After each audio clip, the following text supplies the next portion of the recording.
The People of the Black Circle. Chapter 1. Death Strikes a King. The king of Vendhya was dying. Through the hot, stifling night, the temple gongs boomed and the conchs roared. Their clamor was a faint echo in the gold-domed chamber where Bunda Chand struggled on the velvet-cushioned dais. Beads of sweat glistened on his dark skin. His fingers twisted the gold-worked fabric beneath him. He was young. No spear had touched him. No poison lurked in his wine. But his veins stood out like blue cords on his temples, and his eyes dilated with the nearness of death. Trembling slave girls knelt at the foot of the dais, and leaning down to him, watching him with passionate intensity, was his sister, the Devi Yasmina. With her was the Wazam, a noble grown old in the royal court. She threw up her head in a gusty gesture of wrath and despair as the thunder of the distant drums reached her ears. "The priests and their clamor!" she exclaimed. "They are no wiser than the leeches who are helpless. Nay, he dies, and none can say why. He is dying now, and I stand here helpless, who would burn the whole city and spill the blood of thousands to save him." "Not a man of Ayodhya but would die in his place, if it might be, Devi," answered the Wazam. "This poison—" "I tell you it is not poison!" she cried. "Since his birth he has been guarded so closely that the cleverest poisoners of the East could not reach him. 5 skulls bleaching on the Tower of the Kites can testify to attempts which were made, and which failed. As you well know, there are 10 men and 10 women whose sole duty is to taste his food and wine, and 50 armed warriors guard his chamber as they guard it now. No, it was not poison. It is sorcery. Black, ghastly magic." She ceased as the king spoke. His livid lips did not move, and there was no recognition in his glassy eyes. But his voice rose in an eerie call, indistinct and far away, as if called to her from beyond vast, wind-blown gulfs. "Yasmina, Yasmina, my sister, where are you? I cannot find you. All is darkness, and the roaring of great winds."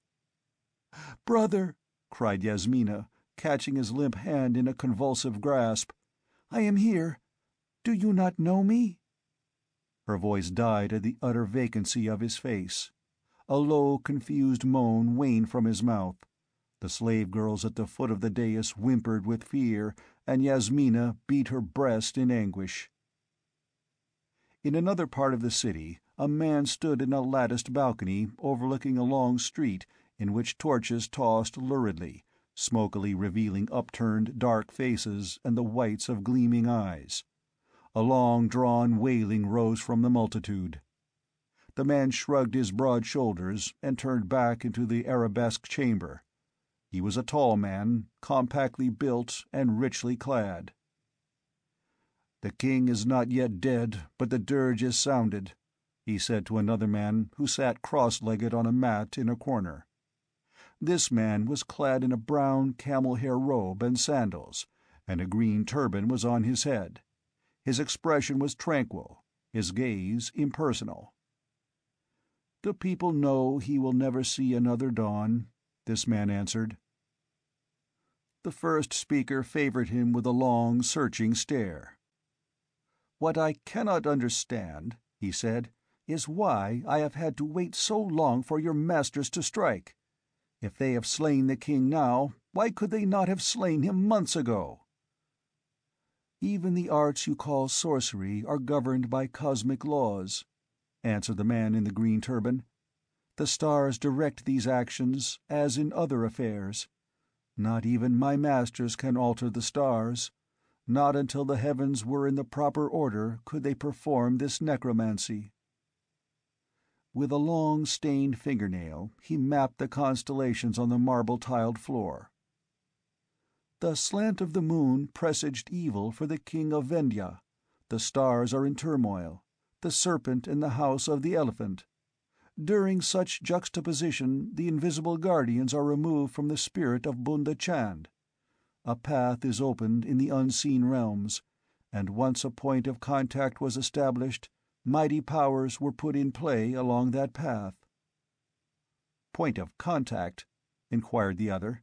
"Do you mean that lock of Bunda Chand's hair?" "Yes. All discarded portions of the human body still remain part of it, attached to it by intangible connections.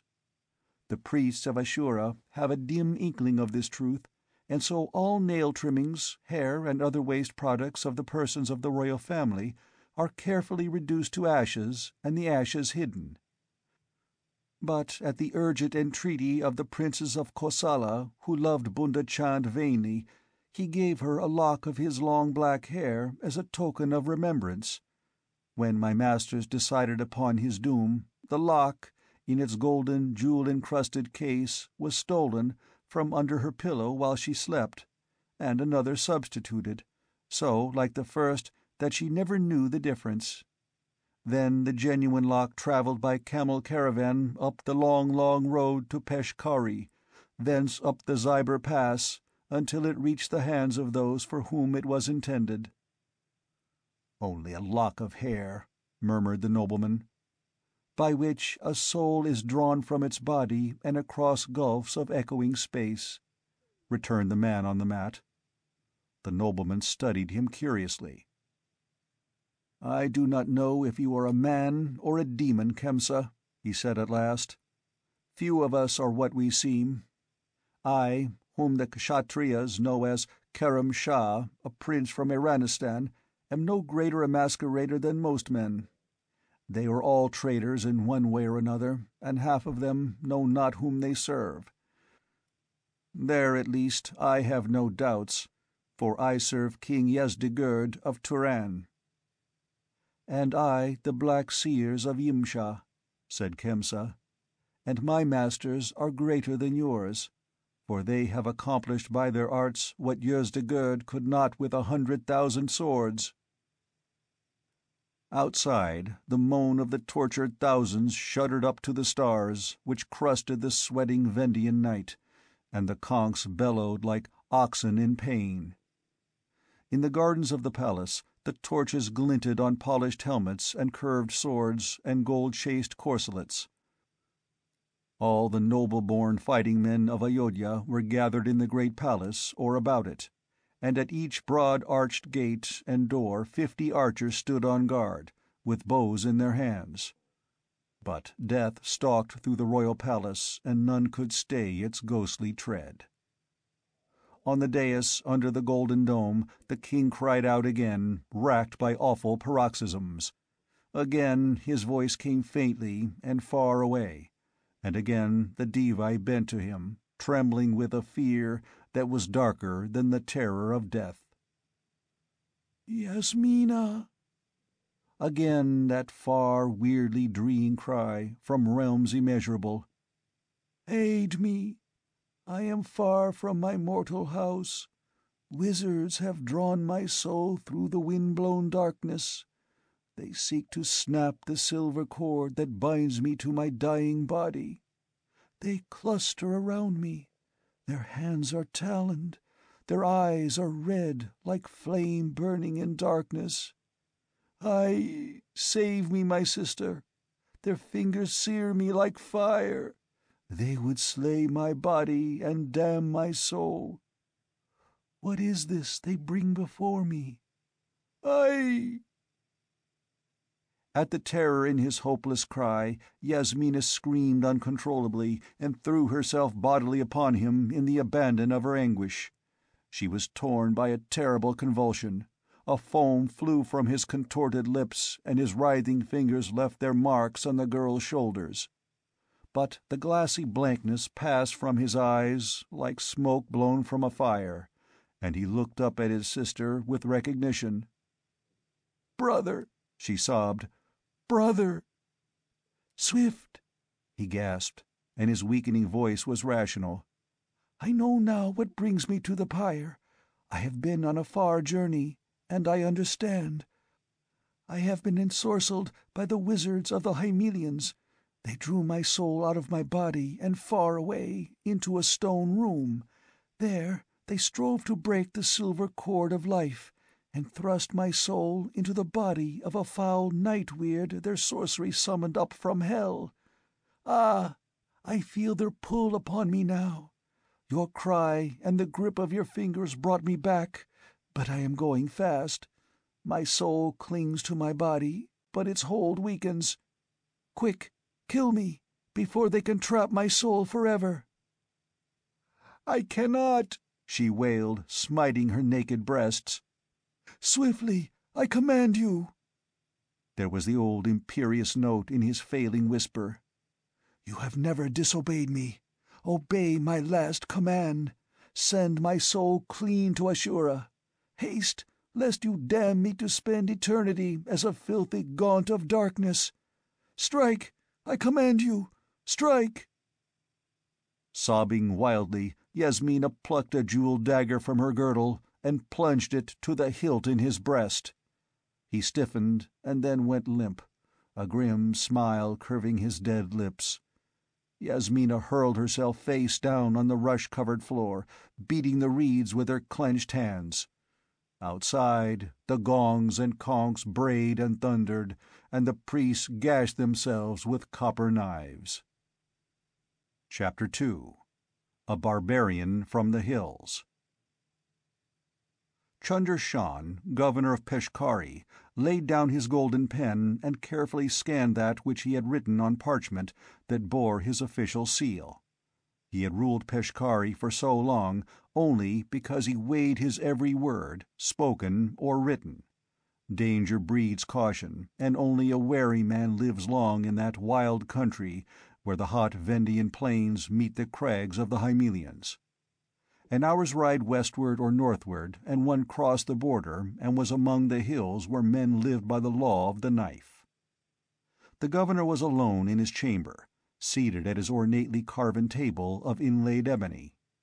Through the wide window, open for the coolness, he could see a square of the blue Hymelian night, dotted with great white stars.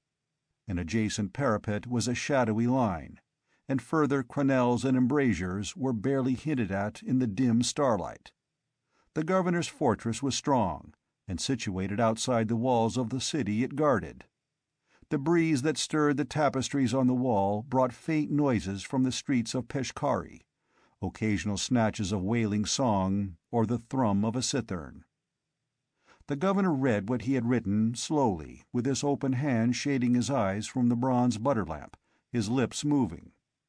Absently, as he read, he heard the drum of horses' hoofs outside the barbican, the sharp staccato of the guard's challenge. He did not heed, intent upon his letter. It was addressed to the Wazam of Vendia, at the royal court of Ayodhya, and it stated, after the customary salutations, "Let it be known to Your Excellency that I have faithfully carried out Your Excellency's instructions. The 7 tribesmen are well guarded in their prison, and I have repeatedly sent word into the hills that their chief come in person to bargain for their release. But he has made no move, except to send word that unless they are freed he will burn Peshkari, and cover his saddle with my hide, begging Your Excellency's indulgence. This he is quite capable of attempting, and I have tripled the numbers of lance guards. The man is not a native of Gulistan. I cannot with certainty predict his next move, but since it is the wish of the Divai—" He was out of his ivory chair and on his feet facing the arched door, all in one instant. He snatched at the curved sword lying in its ornate scabbard on the table, and then checked the movement. It was a woman who had entered unannounced, a woman whose gossamer robes did not conceal the rich garments beneath them any more than they concealed the suppleness and beauty of her tall, slender figure. A filmy veil fell below her breasts, supported by a flowing headdress bound about with a triple gold braid and adorned with a golden crescent. Her dark eyes regarded the astonished governor over the veil, and then, with an imperious gesture of her white hand, she uncovered her face. "Devi!" The governor dropped to his knees before her, surprise and confusion somewhat spoiling the stateliness of his obeisance. With a gesture she motioned him to rise, and he hastened to lead her to the ivory chair, all the while bowing level with his girdle. But his first words were of reproof. "Your Majesty, this was most unwise. The border is unsettled. Raids from the hills are incessant.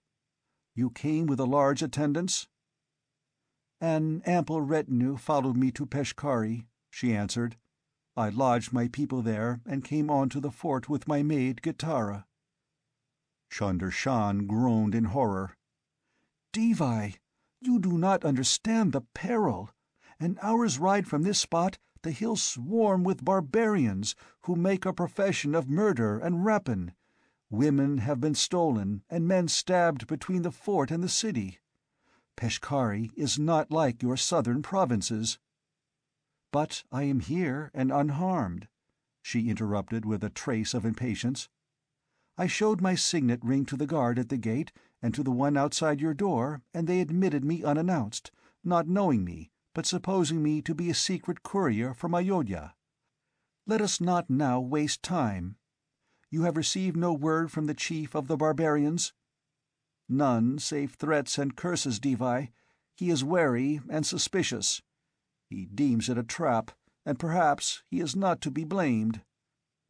The Kshatriyas have not always kept their promises to the hill people." "He must be brought to terms," broke in Yasmina, the knuckles of her clenched hand showing white. "I do not understand."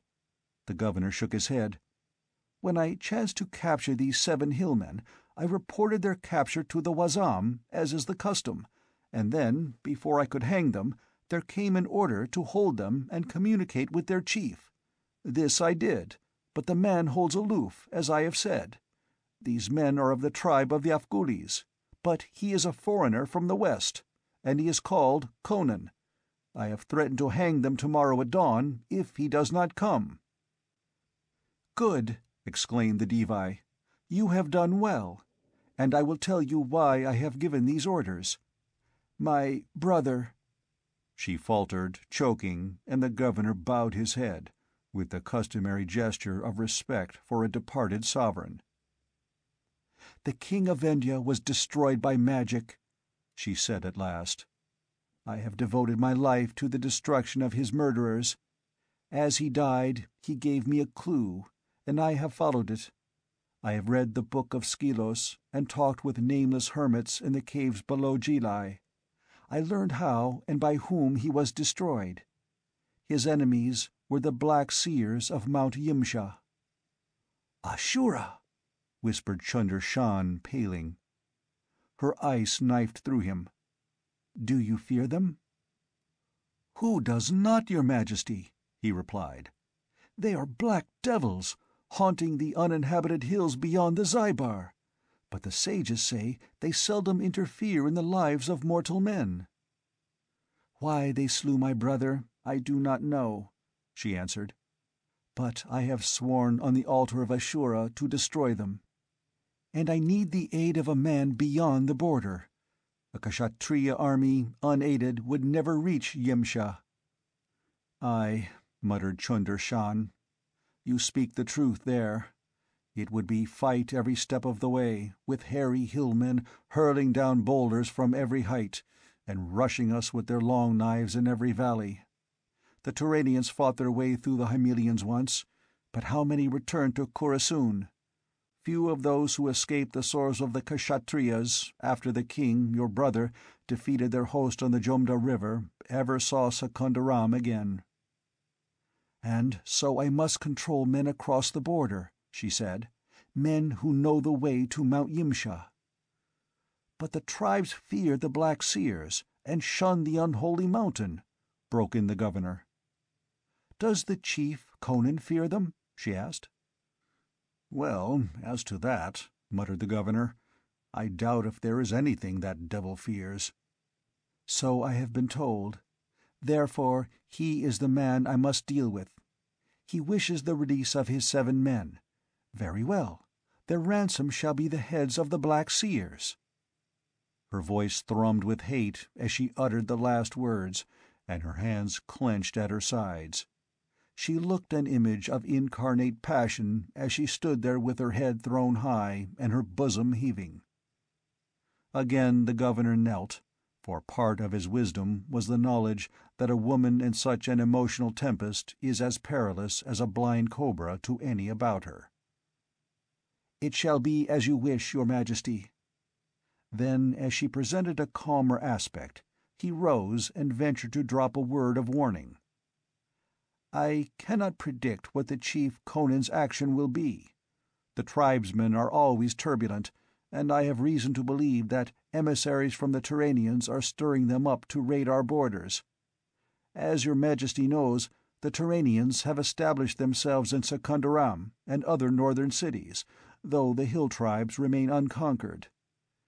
King Yezdegerd has long looked southward with greedy lust, and perhaps is seeking to gain by treachery what he could not win by force of arms. I have thought that Conan might well be one of his spies." "We shall see," she answered. "If he loves his followers, he will be at the gates at dawn to parley. I shall spend the nights in the fortress. I came in disguise to Peshkari, and lodged my retinue at an inn instead of the palace. Besides my people, only yourself knows of my presence here."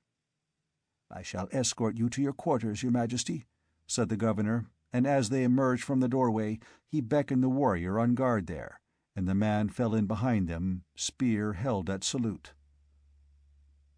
The maid waited, veiled like her mistress, outside the door, and the group traversed a wide, winding corridor, lighted by smoky torches, and reached the quarters reserved for visiting nobles, generals and viceroys mostly. None of the royal family had ever honored the fortress before.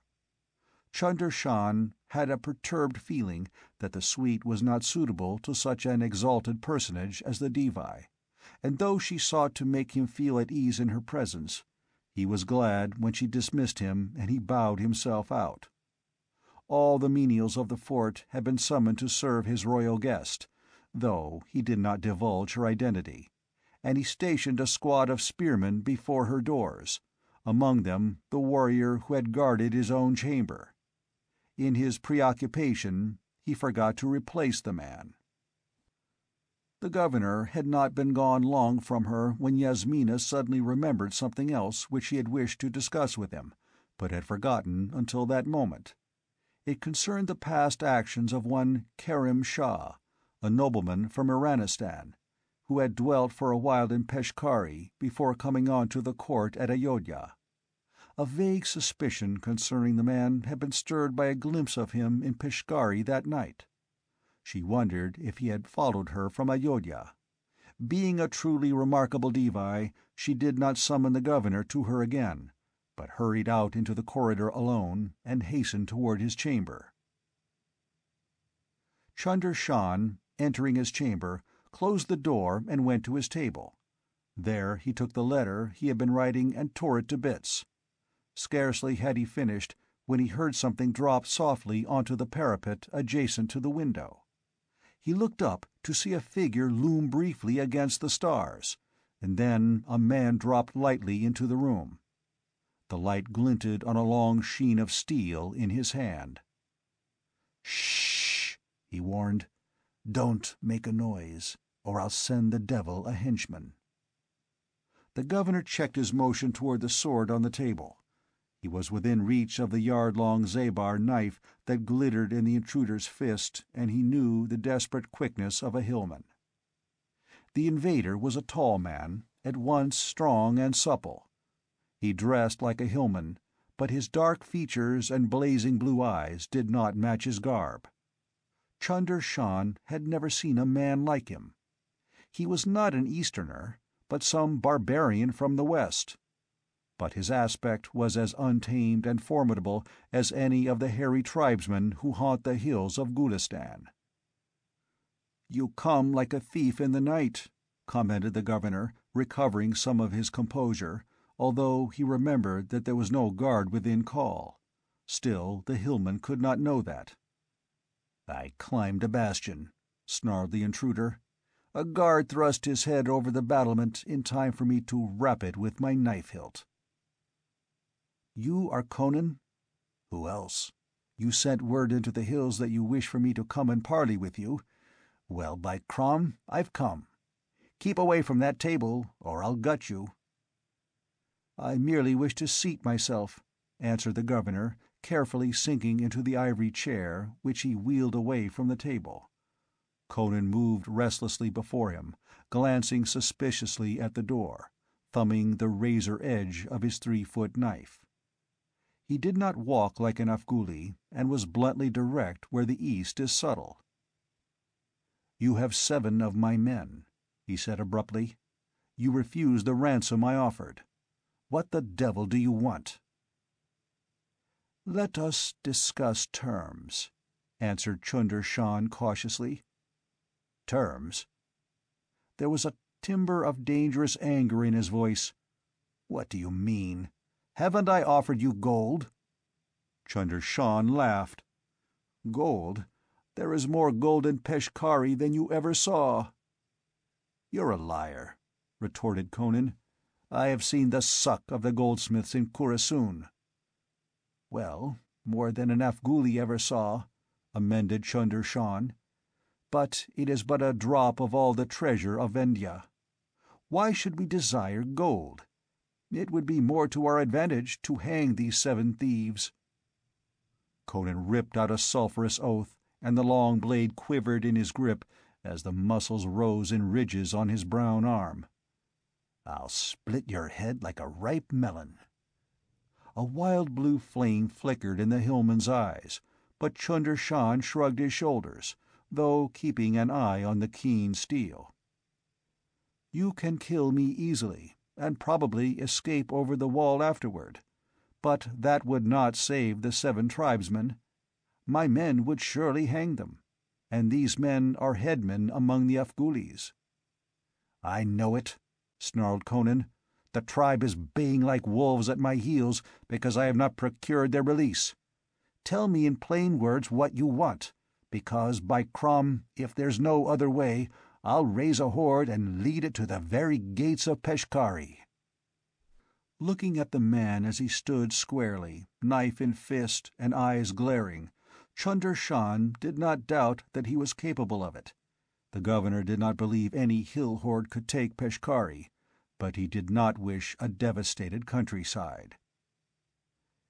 "There is a mission you must perform," he said, choosing his words with as much care as if they had been razors. "There—" Conan sprung back, wheeling to face the door at the same instant, lips a-snarl. His barbarian ears had caught the quick tread of soft slippers outside the door. The next instant the door was thrown open, and a slim, silk-robed form entered hastily, pulling the door shut, then stopping short at the sight of the hillman. Chunder Shan sprang up, his heart jumping into his mouth. "Devi!" he cried involuntarily, losing his head momentarily in his fright. Devi! It was like an explosive echo from the hillman's lips. Chunder Shan saw recognition and intent flame up in the fierce blue eyes. The governor shouted desperately and caught at his sword, but the hillman moved with the devastating speed of a hurricane. He sprang, knocked the governor sprawling with a savage blow of his knife hilt, swept up the astounded Devi in one brawny arm, and leapt for the window. Chunder Shan, struggling frantically to his feet, saw the man poise an instant on the sill in a flutter of silken skirts and white limbs that was his royal captive, and heard his fierce, exultant snarl, "Now dare to hang my men!" And then Conan leapt to the parapet and was gone. A wild scream floated back to the governor's ears. "Guard! Guard!" screamed the governor, struggling up and running drunkenly to the door. He tore it open and reeled into the hall. His shouts re-echoed along the corridors, and warriors came running, gaping to see the governor holding his broken head, from which the blood streamed. "Turn out the lancers!" he roared. "There has been an abduction!" Even in his frenzy, he had enough sense left to withhold the full truth. He stopped short as he heard a sudden drum of hoofs outside, a frantic scream, and a wild yell of barbaric exultation. Followed by the bewildered guardsmen, the governor raced for the stair. In the courtyard of the fort, a force of lancers stood by saddled steeds, ready to ride at an instant's notice. Chunder Shan led his squadron flying after the fugitive, though his head swam, so he had to hold with both hands to the saddle. He did not divulge the identity of the victim, but said merely that the noblewoman who had been born the royal signet ring had been carried away by the chief of the Afghulis. The abductor was out of sight and hearing, but they knew the path he would strike, the road that runs straight to the mouth of the Zybar. There was no moon. Peasant huts rose dimly in the starlight. Behind them fell away the grim bastion of the fort and the towers of Peshkari. Ahead of them loomed the black hills of the Hymelians. Chapter 3. Khemsa Uses Magic. In the confusion that reigned in the fortress while the guard was being turned out, no one noticed that the girl who had accompanied the Devi slipped out the great arched gate and vanished in the darkness. She ran straight for the city, her garments tucked high. She did not follow the open road, but cut straight through fields and over slopes, avoiding fences and leaping irrigation ditches as surely as if it were broad daylight, and as easily as if she were a trained masculine runner. The hoof-drum of the guardsmen had faded away up the hill before she reached the city wall. She did not go to the great gate, beneath whose arch men leaned on spears and craned their necks into darkness, discussing the unwanted activity about the fortress. She skirted the wall until she reached a certain point where the spire of the tower was visible above the battlements. Then she placed her hands to her mouth and voiced a low, weird call that carried strangely. Almost instantly, a head appeared at an embrasure and a rope came wriggling down the wall. She seized it, placed a foot in the loop at the end, and waved her arm. Then quickly and smoothly she was drawn up the sheer stone curtain. An instant later she scrambled over the merlons and stood up on a flat roof which covered a house that was built against the wall. There was an open trap there, and a man in a camel-hair robe who silently coiled the rope, not showing in any way the strain of hauling a full-grown woman up a 40-foot wall. "Where is Kerim Shah?" she gasped, panting after her long run. "Asleep in the house below. You have news?" "Conan has stolen the Devi out of the fortress and carried her away into the hills." She blurted out her news in a rush, the words stumbling over one another. Khemsa showed no emotion, but merely nodded his turbaned head. "Kerim Shah will be glad to hear that," he said. "Wait!" The girl threw her supple arms about his neck. She was panting hard, but not only from exertion. Her eyes blazed like black jewels in the starlight. Her upturned face was close to Khemsa's, but though he submitted to her embrace, he did not return it. "Do not tell the Hyrcanian," she panted. "Let us use this knowledge ourselves. The governor has gone into the hills with his riders, but he might as well chase a ghost. He has not told anyone that it was the Devi who was kidnapped. None in Peshkari or the fort knows it except us." "But what good does it do us?" the man expostulated. "My master sent me with Kerim Shah to aid him in every way." "Aid yourself!" she cried fiercely. "Shake off your yoke!" "You mean disobey my masters?" he gasped, and she felt his whole body turn cold under her arms. "Aye." She shook him in the fury of her emotion. "You too are a magician. Why will you be a slave, using your powers only to elevate others? Use your arts for yourself." "That is forbidden." He was shaking as if with an ague. "I am not one of the Black Circle. Only by the command of the Masters do I dare to use the knowledge they have taught me." "But you can use it," she argued passionately. "Do as I beg you. Of course Conan has taken the Devi to hold as hostage against the 7 tribesmen in the governor's prison. Destroy them, so Chunder Shan cannot use them to buy back the Devi. Then let us go into the mountains and take her from the Afghulis. They cannot stand against your sorcery with their knives. The treasure of the Vendian kings will be ours as ransom, and then, when we have it in our hands, we can trick them and sell her to the king of Turan. We shall have wealth beyond our maddest dreams. With it we can buy warriors.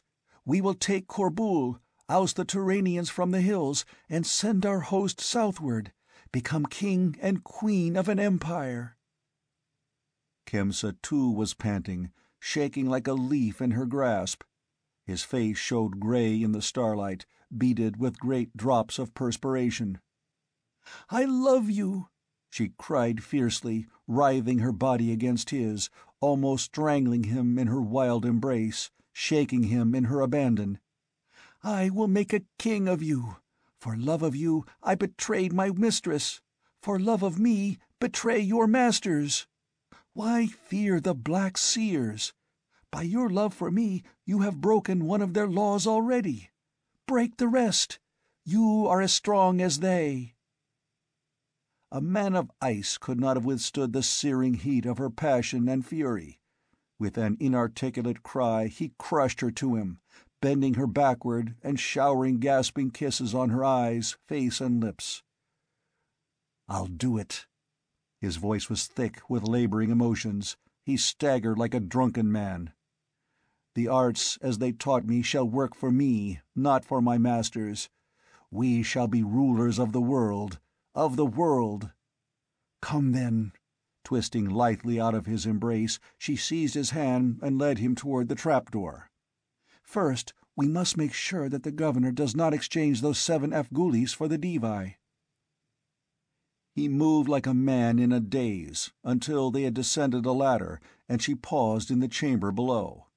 Karam Shah lay on a couch motionless, an arm across his face, as though to shield his sleeping eyes from the soft light of a brass lamp. She plucked Khemsa's arm and made a quick gesture across her own throat. Khemsa lifted his hand. Then his expression changed, and he drew away. "I have eaten his salt," he muttered.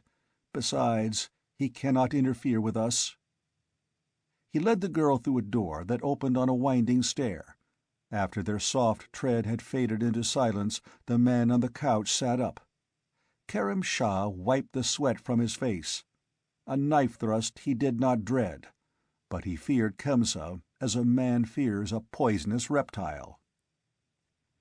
"People who plot on roofs should remember to lower their voices," he muttered. "But as Khemsa has turned against his masters, and as he was my only contact between them, I can count on their aid no longer. From now on, I play the game in my own way." Rising to his feet, he went quickly to a table, drew pen and parchment from his girdle, and scribbled a few succinct lines. To Khosra Khan, Governor of Secunderam. The Cimmerian Conan has carried the diva Yasmina to the villages of the Afghulis. It is an opportunity to get the diva into our hands, as the king has so long desired. Send 3,000 horsemen at once. I will meet them in the valley of Gorasha with native guides. He signed it with a name that was not in the least like Karam Shah. Then from a golden cage he drew forth the carrier pigeon, to whose leg he made fast the parchment, rolled into a tiny cylinder and secured with gold wire. Then he went quickly to a casement and tossed the bird into the night. It waved on fluttering wings, balanced, and was gone like a flitting shadow.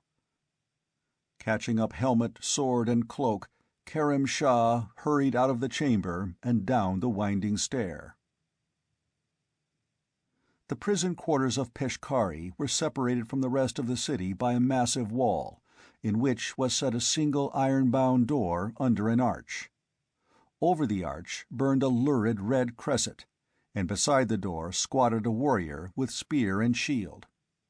This warrior, leaning on his spear and yawning from time to time, started suddenly to his feet. He had not thought he had dozed, but a man was standing before him, a man he had not heard approach. The man wore a camel-hair robe and a green turban. In the flickering light of the cresset his features were shadowy, but a pair of lambent eyes shone surprisingly in the lurid glow. "Who comes?" demanded the warrior, presenting his spear. "Who are you?" The stranger did not seem perturbed, though the spear-point touched his bosom. His eyes held the warrior's with strange intensity. "What are you obliged to do?" he asked strangely. "To guard the gate." The warrior spoke thickly and mechanically. He stood rigid as a statue, his eyes slowly glazing. "You lie. You are obliged to obey me. You have looked into my eyes, and your soul is no longer your own. Open that door." Stiffly, with the wooden features of an image, the guard wheeled about, drew a great key from his girdle, turned it in the massive lock, and swung open the door. Then he stood at attention, his unseeing stare straight ahead of him. A woman glided from the shadows and laid an eager hand on the mesmerist's arm. "Bid him fetch us horses, Khemsa," she whispered. "No need of that," answered the Raksha. Lifting his voice slightly, he spoke to the guardsman. "I have no more use for you. Kill yourself." Like a man in a trance, the warrior thrust the butt of his spear against the base of the wall and placed the keen head against his body, just below the ribs. Then slowly, stolidly, he leaned against it with all his weight, so that it transfixed his body and came out between his shoulders. Sliding down the shaft, he lay still, the spear jutting above him its full length, like a horrible stalk growing out of his back. The girl stared down at him in morbid fascination, until Khemsa took her arm and led her through the gate. Torches lighted a narrow space between the outer wall and a lower inner one, in which were arched doors at regular intervals. A warrior paced this enclosure, and when the gate opened he came sauntering up, so secure in his knowledge of the prison's strength that he was not suspicious until Khemsa and the girl emerged from the archway. Then it was too late.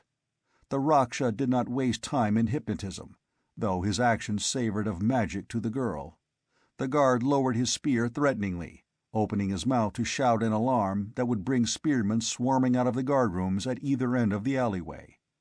Khemsa flicked the spear aside with his left hand, as a man might flick a straw, and his right flashed out and back, seeming gently to caress the warrior's neck in passing, and the guard pitched on his face without a sound, his head lolling on a broken neck.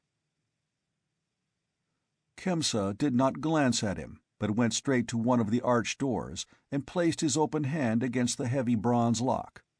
With a rending shudder, the portal buckled inward. As the girl followed him through, she saw that the thick teakwood hung in splinters, the bronze bolts were bent and twisted from their sockets, and the great hinges broken and disjointed. 1,000-pound battering ram with 40 men to swing it could have shattered the barrier no more completely. Khemsa was drunk with freedom and the exercise of his power, glorying in his might and flinging his strength about as a young giant exercises his thews with unnecessary vigor in the exultant pride of his prowess. The broken door let them into a small courtyard, lit by a cresset. Opposite the door was a wide grille of iron bars.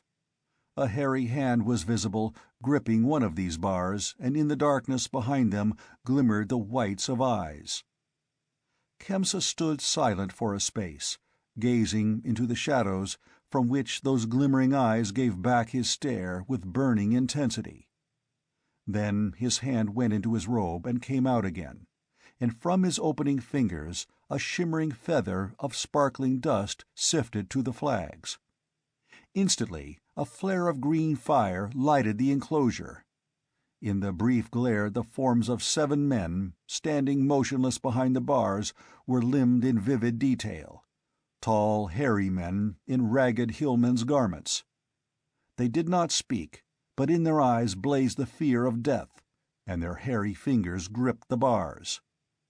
The fire died out, but the glow remained, a quivering ball of lambent green that pulsed and shimmered on the flags before Khemsa's feet. The wide gaze of the tribesman was fixed upon it. It wavered, elongated. It turned into a luminous green smoke spiraling upward. It twisted and writhed like a great, shadowy serpent, then broadened and billowed out in shining folds and whirls. It grew to a cloud, moving silently over the flags, straight toward the grill. The men watched its coming with dilated eyes. The bars quivered with the grip of their desperate fingers. Bearded lips parted, but no sound came forth. The green cloud rolled on the bars and blotted them from sight. Like a fog, it oozed through the grill and hid the men within. From the enveloping folds came a strangled gasp, as of a man plunged suddenly under the surface of water. That was all. Kemsa touched the girl's arm as she stood with parted lips and dilated eyes. Mechanically, she turned away with him, looking back over her shoulder. Already the mist was thinning. Close to the bars, she saw a pair of sandaled feet, the toes turned upward. She glimpsed the indistinct outlines of 7 still, prostrate shapes. "And now for a steed swifter than the fastest horse ever bred in a mortal stable," Kemsa was saying. "We will be in Afghulistan before dawn." Chapter 4. An Encounter in the Pass. Yasmina Devi could never clearly remember the details of her abduction. The unexpectedness and violence stunned her. She had only a confused impression of a whirl of happenings: the terrifying grip of a mighty arm, the blazing eyes of her abductor, and his hot breath burning on her flesh. The leap through the window to the parapet, the mad race across the battlements and roofs when the fear of falling froze her, the reckless descent of a rope bound to a merlin. He went down almost at a run, his captive folded limply over his brawny shoulder. All this was a befuddled tangle in the Devi's mind.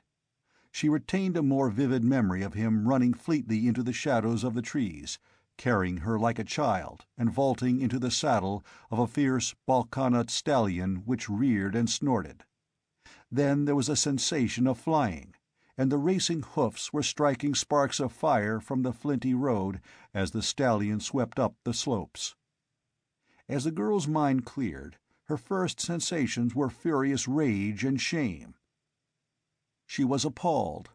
The rulers of the Golden Kingdom south of the Hymelians were considered little short of divine, and she was the Devi of Vendia. Fright was submerged in regal wrath. She cried out furiously and began struggling. She, Yasmina, to be carried on the saddle-bow of a hill chief, like a common wench of the marketplace. He merely hardened his massive thews slightly against her writhings, and for the first time in her life she experienced the coercion of superior physical strength. His arms felt like iron about her slender limbs. He glanced down at her and grinned hugely. His teeth glimmered whitely in the starlight.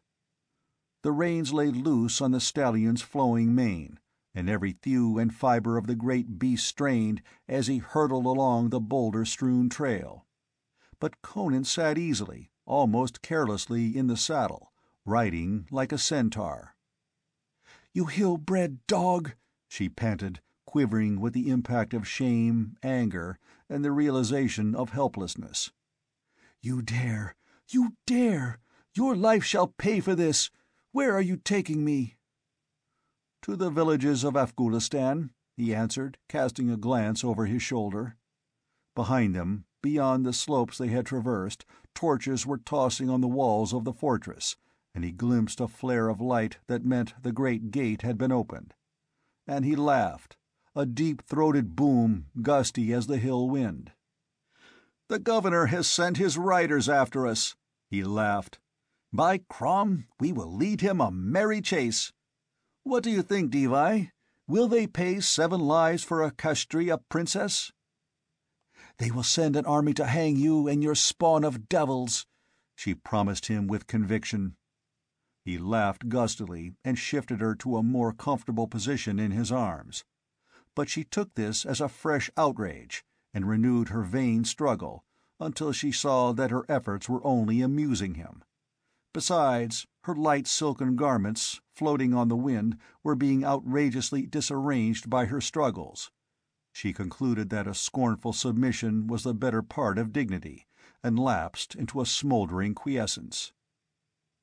She felt even her anger being submerged by awe as they entered the mouth of the pass, lowering like a black well-mouth in the blacker walls that rose like colossal ramparts to bar their way. It was as if a gigantic knife had cut the Zybar out of walls of solid rock. On either hand sheer slopes pitched up for thousands of feet, and the mouth of the pass was dark as hate.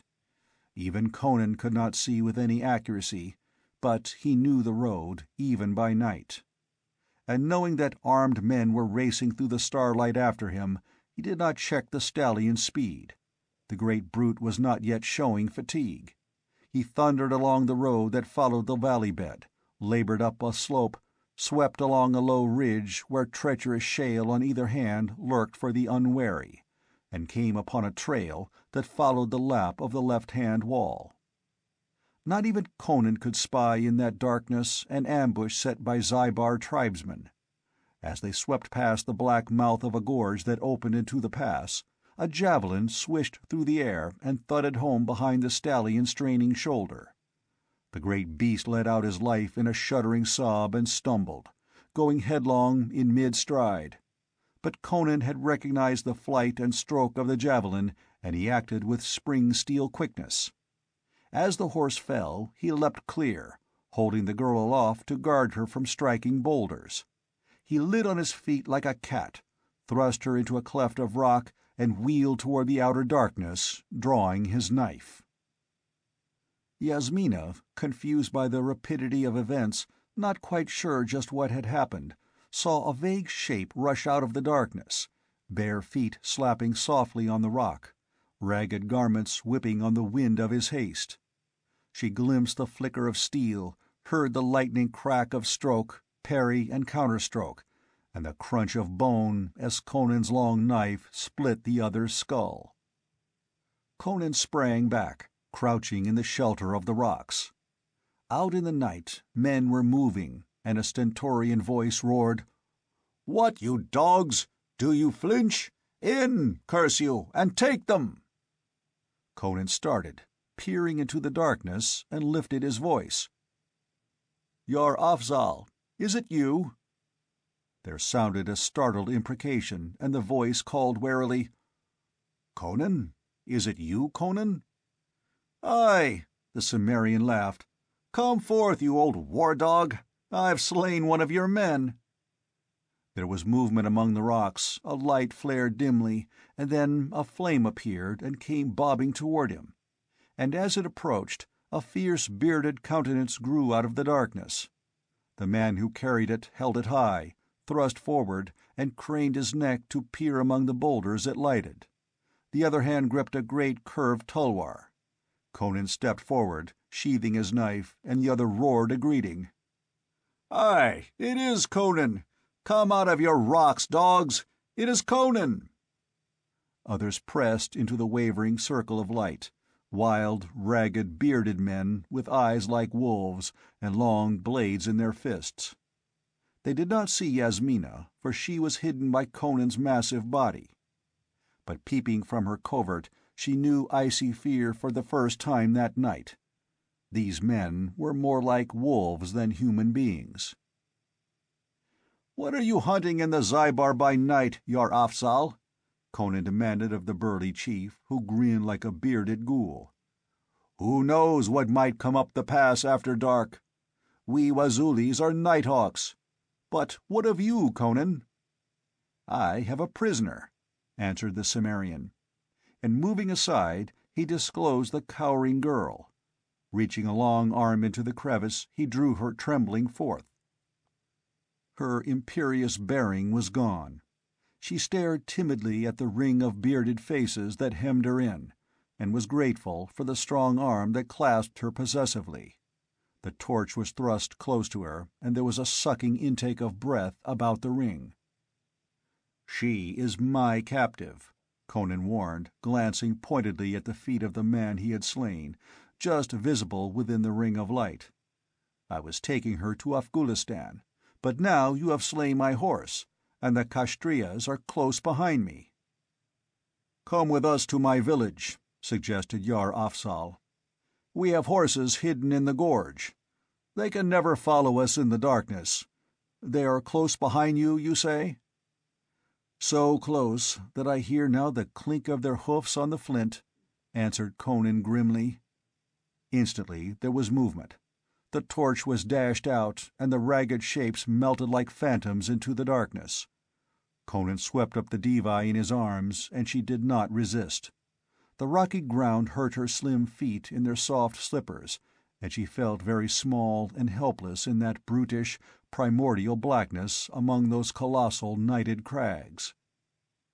Feeling her shiver in the wind that moaned down the defiles, Conan jerked a ragged cloak from its owner's shoulders and wrapped it about her. He also hissed a warning in her ear, ordering her to make no sound. She did not hear the distant clink of shod hoofs on rock that warned the keen-eared hillman, but she was far too frightened to disobey in any event. She could see nothing but a few faint stars far above, but she knew by the deepening darkness when they entered the gorge mouth. There was a stir about them, the uneasy movement of horses. A few muttered words, and Conan mounted the horse of the man he had killed, lifting the girl up in front of him. Like phantoms, except for the click of their hoofs, the band swept away up the shadowy gorge. Behind them on the trail, they left the dead horse and the dead man, which were found less than half an hour later by the riders from the fortress, who recognized the man as a Wazuli and drew their own conclusions accordingly. Yasmina, snuggled warmly in her captor's arms, grew drowsy in spite of herself. The motion of the horse, though it was uneven, uphill and down, yet possessed a certain rhythm which combined with weariness and emotional exhaustion to force sleep upon her. She had lost all sense of time or direction. They moved in soft, thick darkness, in which she sometimes glimpsed vaguely gigantic walls sweeping up like black ramparts, or great crags shouldering the stars. At times she sensed echoing depths beneath them, or felt the wind of dizzy heights blowing cold about her. Gradually these things faded into a dreamy unwakefulness, in which the clink of hoofs and the creak of saddles were like the irrelevant sounds in a dream. She was vaguely aware when the motion ceased, and she was lifted down and carried a few steps. Then she was laid down on something soft and rustling, and something, a folded coat perhaps, was thrust under her head, and the cloak in which she was wrapped was carefully tucked about her. She heard Yar Afzal laugh. "A rare prize, Conan. Fit mate for a chief of the Afghulis." "Not for me," came Conan's answering rumble. "This wench will buy the lives of my 7 headmen, blast their souls." That was the last she heard as she sank into dreamless slumber. She slept while armed men rode through the dark hills, and the fate of kingdoms hung in the balance. Through the shadowy gorges and defiles that night there rang the hoofs of galloping horses, and the starlight glimmered on helmets and curved blades, until the ghoulish shapes that haunt the crags stared into the darkness from ravine and boulder and wondered what things were afoot.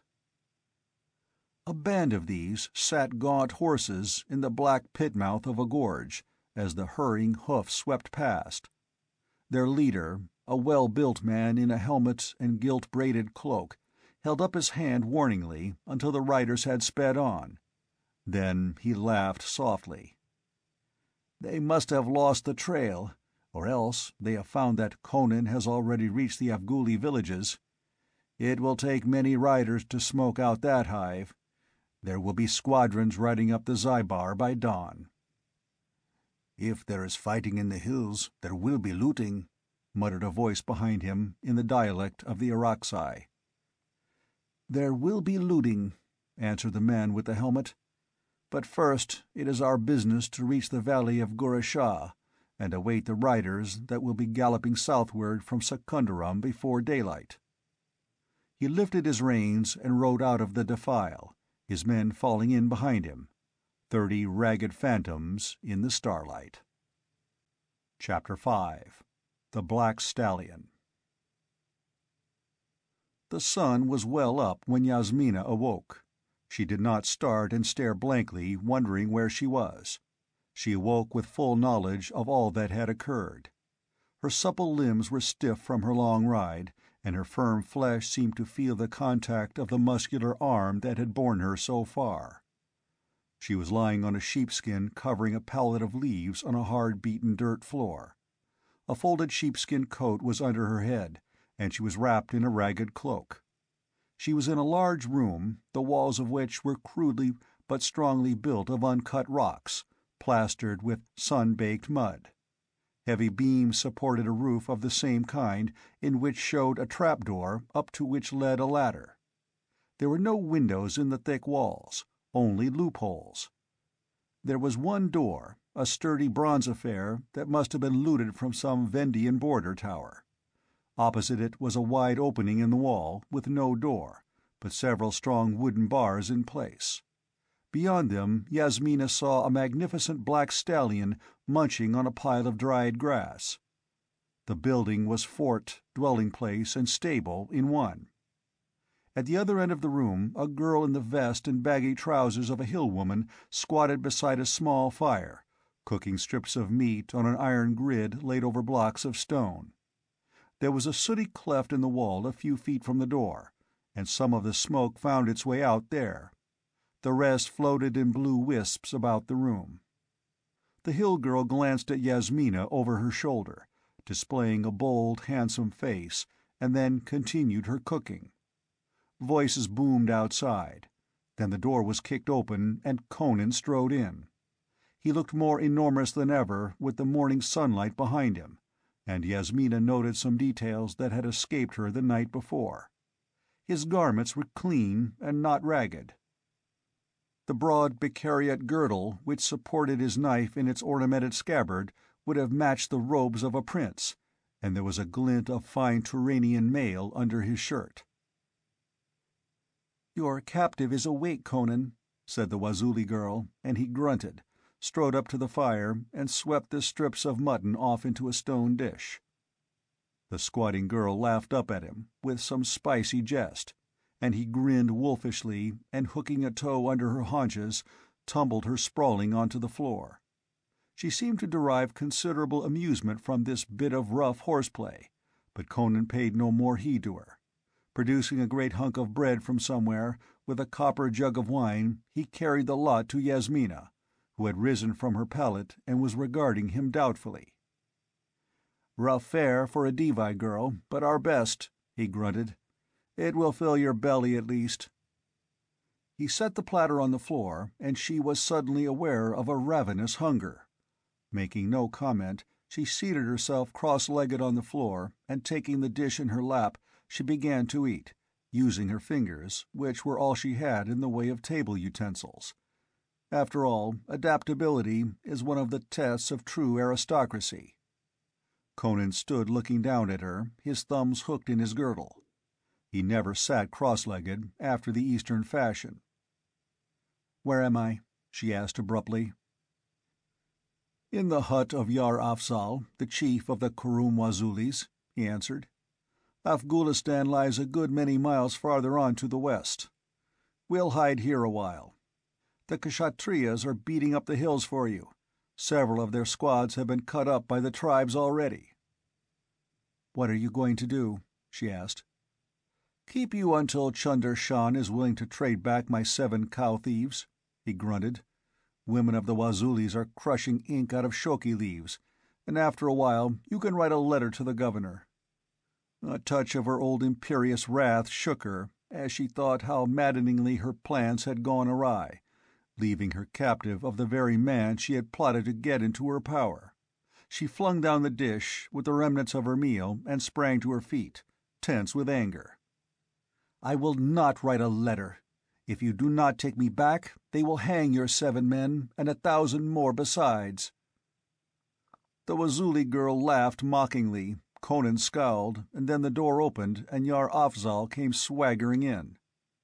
The Wazuli chief was tall as Conan, and of greater girth, but he looked fat and slow beside the hard compactness of the Cimmerian.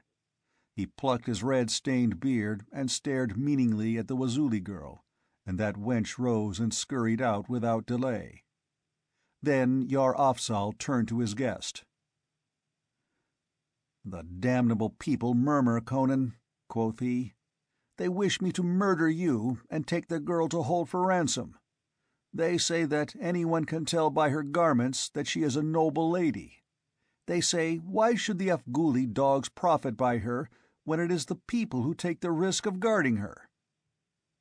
"Lend me your horse," said Conan. "I'll take her and go." "Pish!" boomed Yar Afzal. "Do you think I can't handle my own people? I'll have them dancing in their shirts if they cross me. They don't love you, or any other outlander, but you saved my life once, and I will not forget. Come out, though, Conan. A scout has returned." Conan hitched at his girdle and followed the chief outside. They closed the door after them, and Yasmina peeped through a loophole. She looked out on a level space before the hut. At the farther end of that space there was a cluster of mud and stone huts, and she saw naked children playing among the boulders, and the slim, erect women of the hills going about their tasks. Directly before the chief's hut a circle of hairy, ragged men squatted, facing the door. Conan and Yar Afzal stood a few paces before the door, and between them and the ring of warriors another man sat cross-legged. This one was addressing his chief in the harsh accents of the Wazuli, which Yasmina could scarcely understand, though as a part of her royal education she had been taught the languages of Iranistan and the kindred tongues of Gulistan. "I talked with the Dagozai who saw the riders last night," said the scout. "He was lurking near where they came to the spot where we ambushed the Lord Conan. He overheard their speech. Chunder Shan was with them. They found the dead horse, and one of the men recognized it as Conan's. Then they found the man Conan slew, and knew him for a Wazuli. It seemed to them that Conan had been slain and the girl taken by the Wazuli, so they turned aside from their purpose of following to Afghulistan. But they did not know from which village the dead man was come, and we have left no trail a Kshatriya could follow. So they rode to the nearest Wazuli village, which was the village of Jugra, and burnt it, and slew many of the people. But the men of Kojur came upon them in darkness and slew some of them, and wounded the governor. So the survivors retired down the Zybar in the darkness before dawn, but they returned with reinforcements before sunrise, and there has been skirmishing and fighting in the hills all morning. It is said that a great army is being raised to sweep the hills about the Zybar. The tribes are whetting their knives and laying ambushes in every pass from here to Gorasha Valley. Moreover, Kerim Shah has returned to the hills." A grunt went around the circle, and Yasmina leaned closer to the loophole at the name she had begun to mistrust. "Where went he?" demanded Yar Afzal. The Dagozai did not know. With him were 30 Araksai of the lower villages. They rode into the hills and disappeared.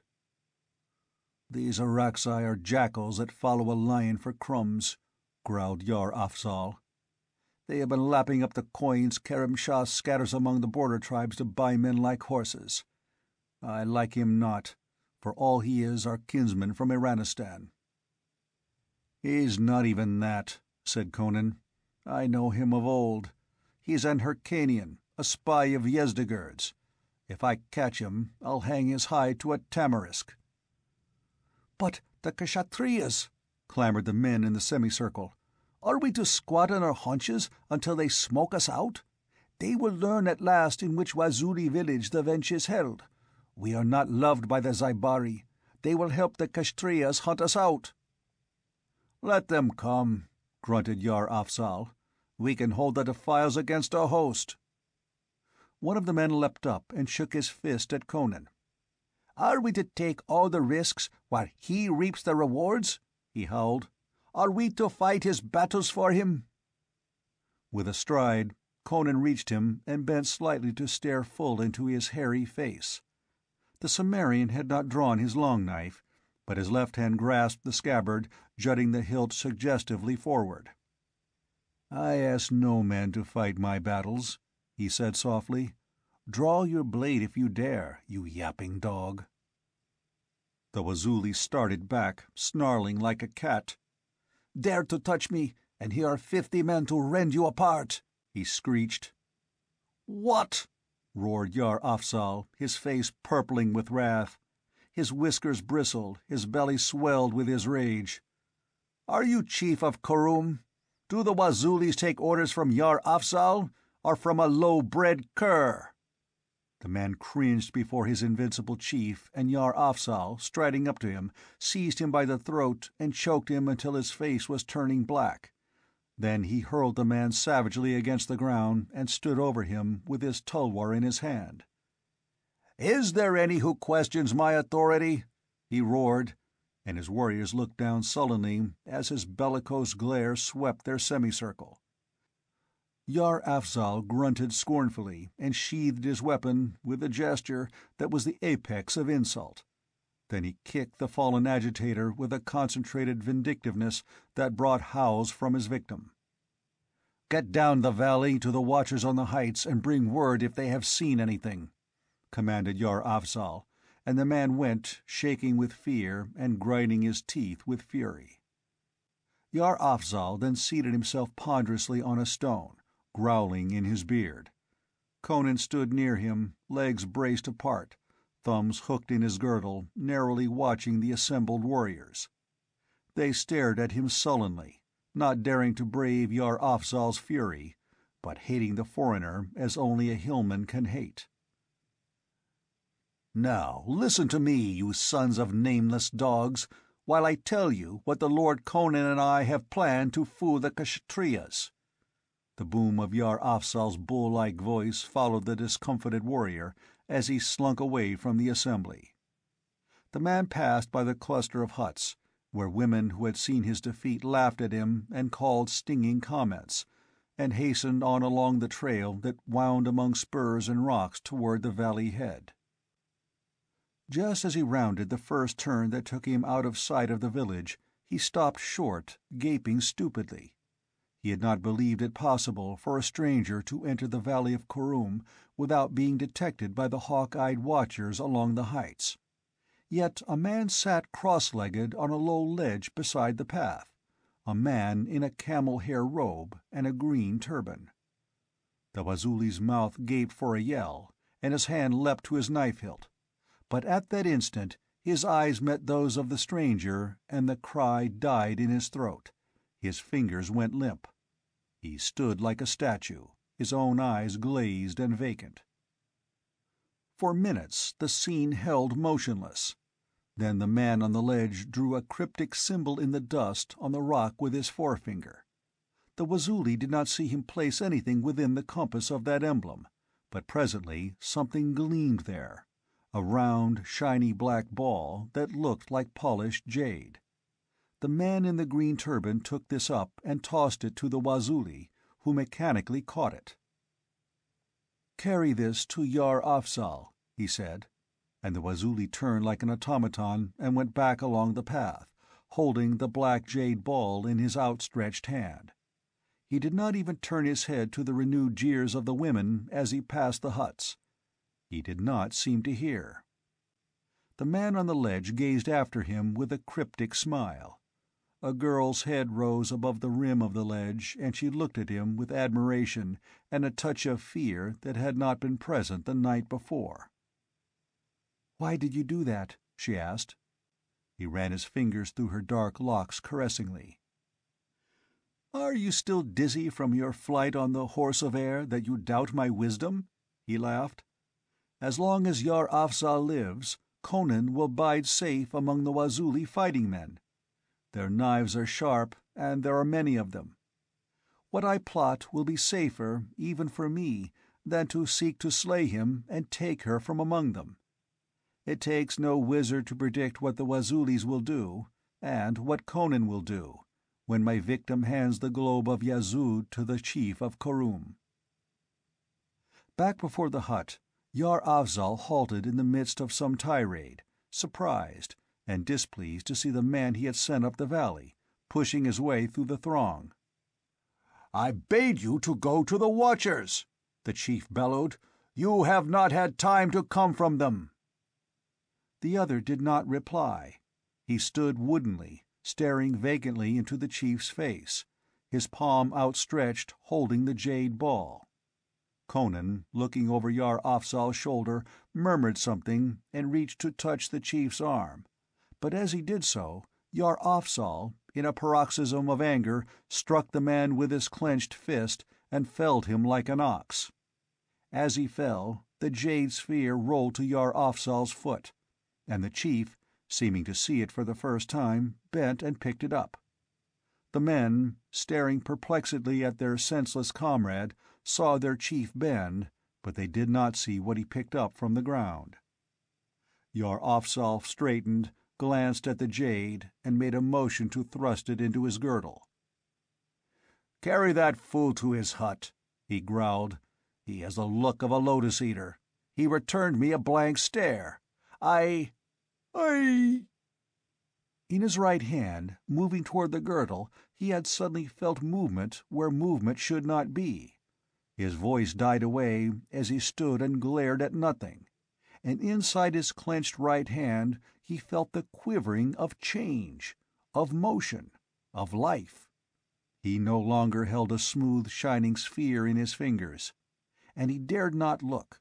His tongue clove to the roof of his mouth, and he could not open his hand.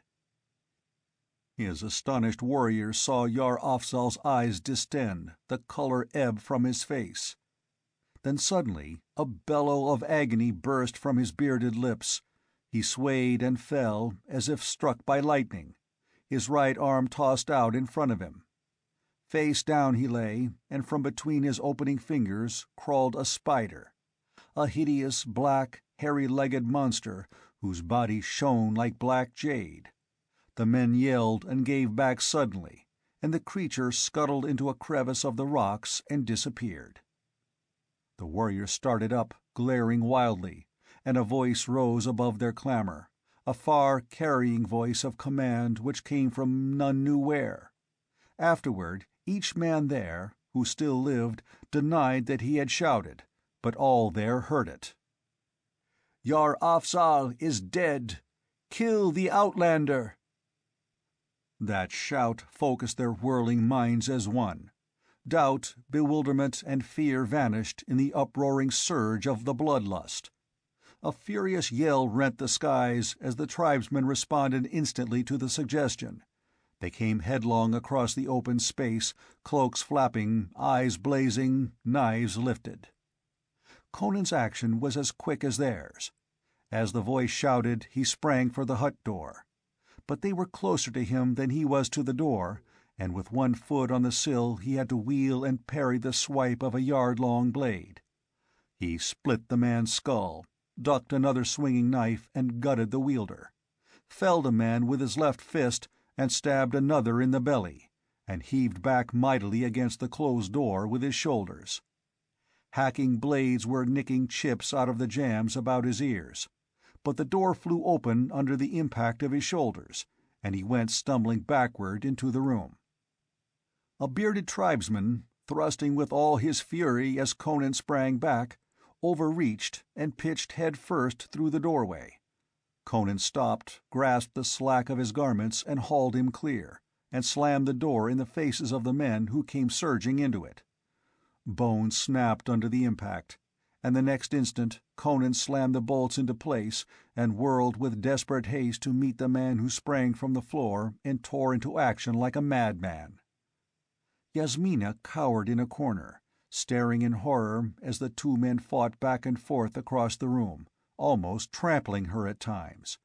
The flash and clangor of their blades filled the room, and outside the mob clamored like a wolf pack, hacking deafeningly at the bronze door with their long knives, and dashing huge rocks against it. Somebody fetched a tree trunk, and the door began to stagger under the thunderous assault. Yasmina clasped her ears, staring wildly. Violence and fury within, cataclysmic madness without. the stallion in his stall neighed and reared, thundering with his heels against the walls.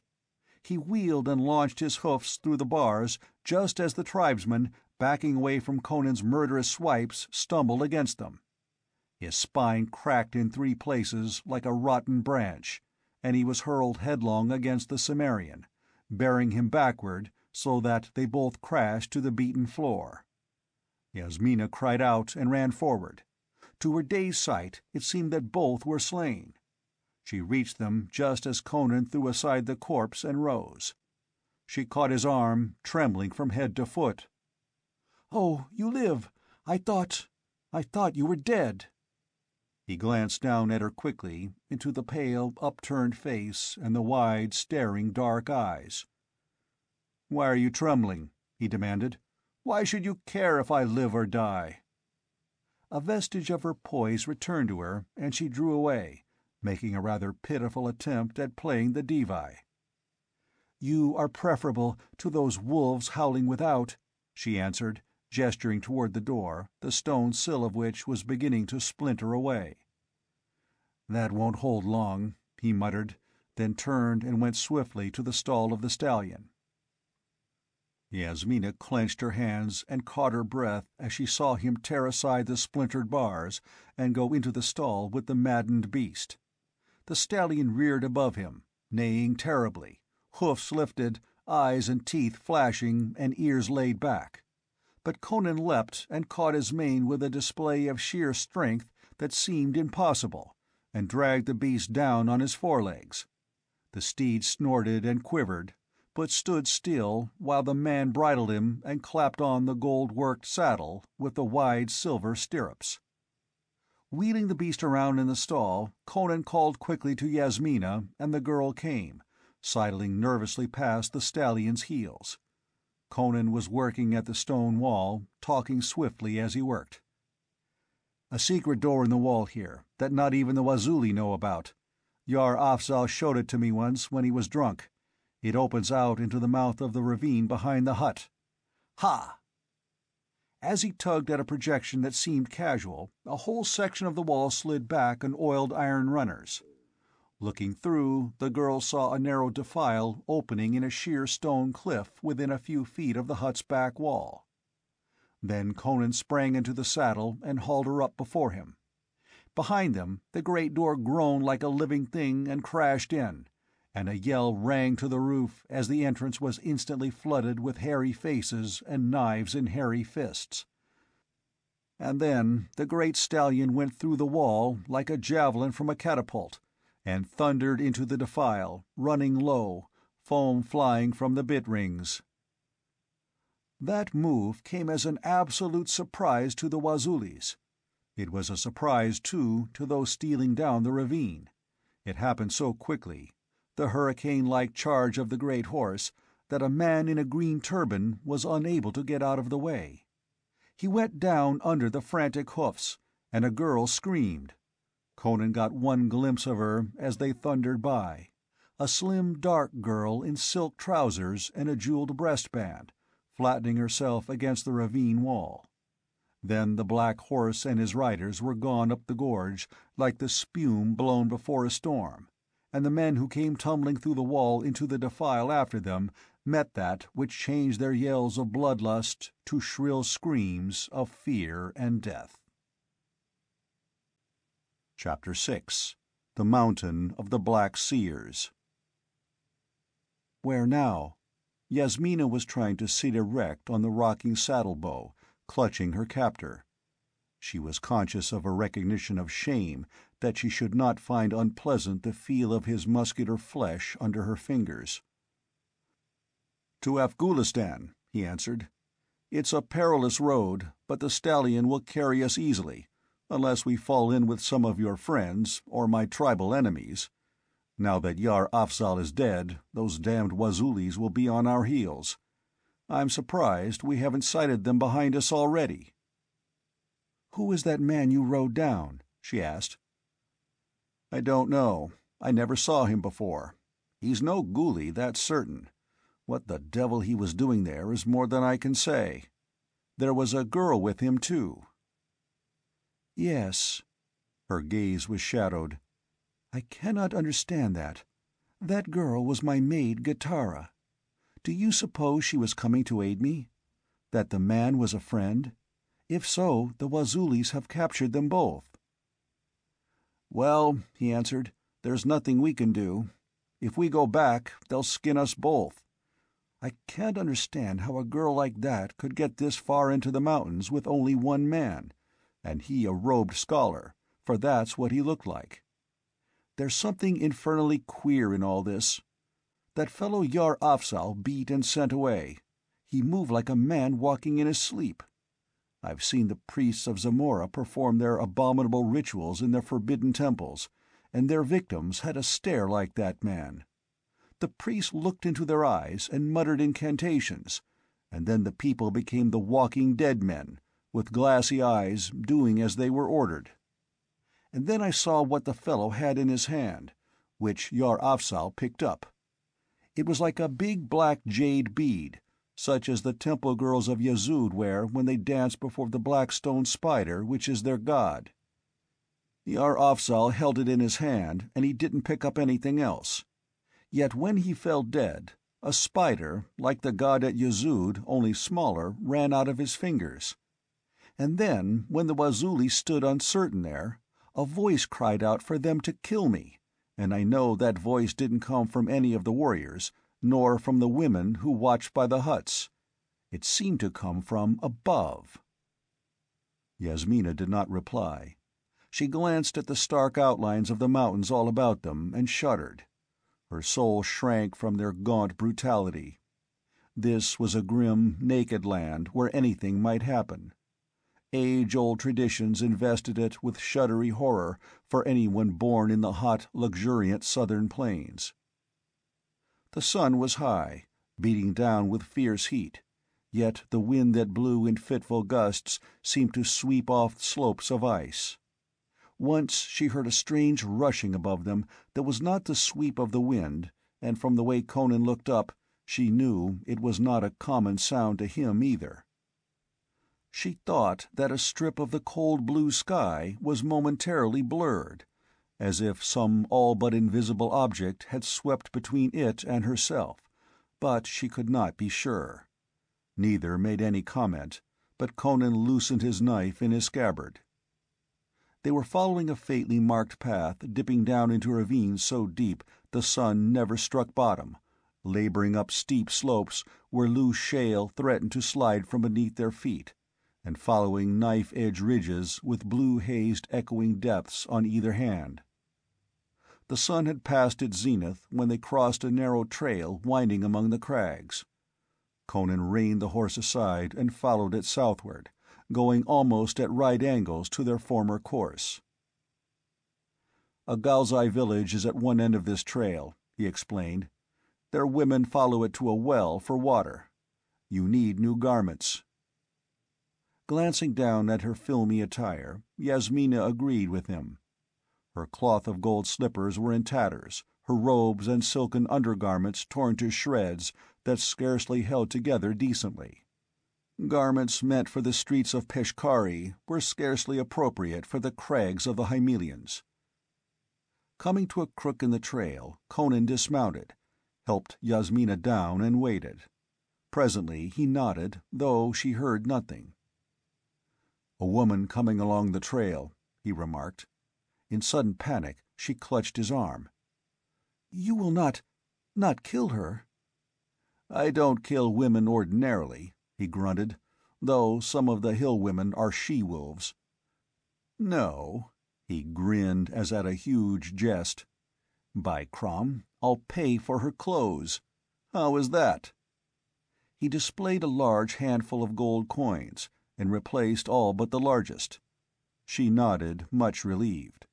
It was perhaps natural for men to slay and die. Her flesh crawled at the thought of watching the butchery of a woman. Presently a woman appeared around the crook of the trail, a tall, slim Galzai girl, straight as a young sapling, bearing a great, empty gourd. She stopped short, and the gourd fell from her hands when she saw them.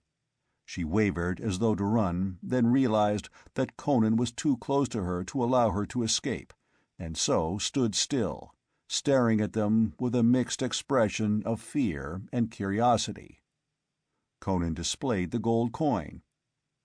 "If you'll give this woman your garments," he said, "I will give you this money." The response was instant. The girl smiled broadly with surprise and delight, and, with the disdain of a hill woman for prudish conventions, promptly yanked off her sleeveless embroidered vest, slipped down her wide trousers and stepped out of them, twitched off her wide-sleeved shirt and kicked off her sandals. Bundling them all in a bunch, she proffered them to Conan, who handed them to the astonished Devi. "Go behind that rock and put these on," he directed, further proving himself no native hillman. "Fold your robes up into a bundle and bring them to me when you come out." "The money!" clamored the hill girl, stretching out her hands eagerly. "The gold you promised me!" Conan flipped the coin to her. She caught it, bit, then thrust it into her hair, bent and caught up the gourd and went on down the path, as devoid of self-consciousness as of garments. Conan waited with some impatience while the Devi, for the first time in her pampered life, dressed herself. When she stepped from behind the rock, he swore in surprise, and she felt a curious rush of emotions at the unrestrained admiration burning in his fierce blue eyes. She felt shame, embarrassment, yet a stimulation of vanity she had never before experienced, and a tingling when meeting the impact of his eyes. He laid a heavy hand on her shoulder and turned her about, staring avidly at her from all angles. "By Crom," said he, "in those smoky, mystic robes you were aloof and cold and far off as a star. Now you are a woman of warm flesh and blood.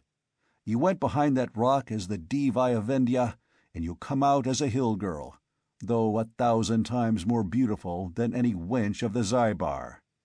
You were a goddess. Now you are real."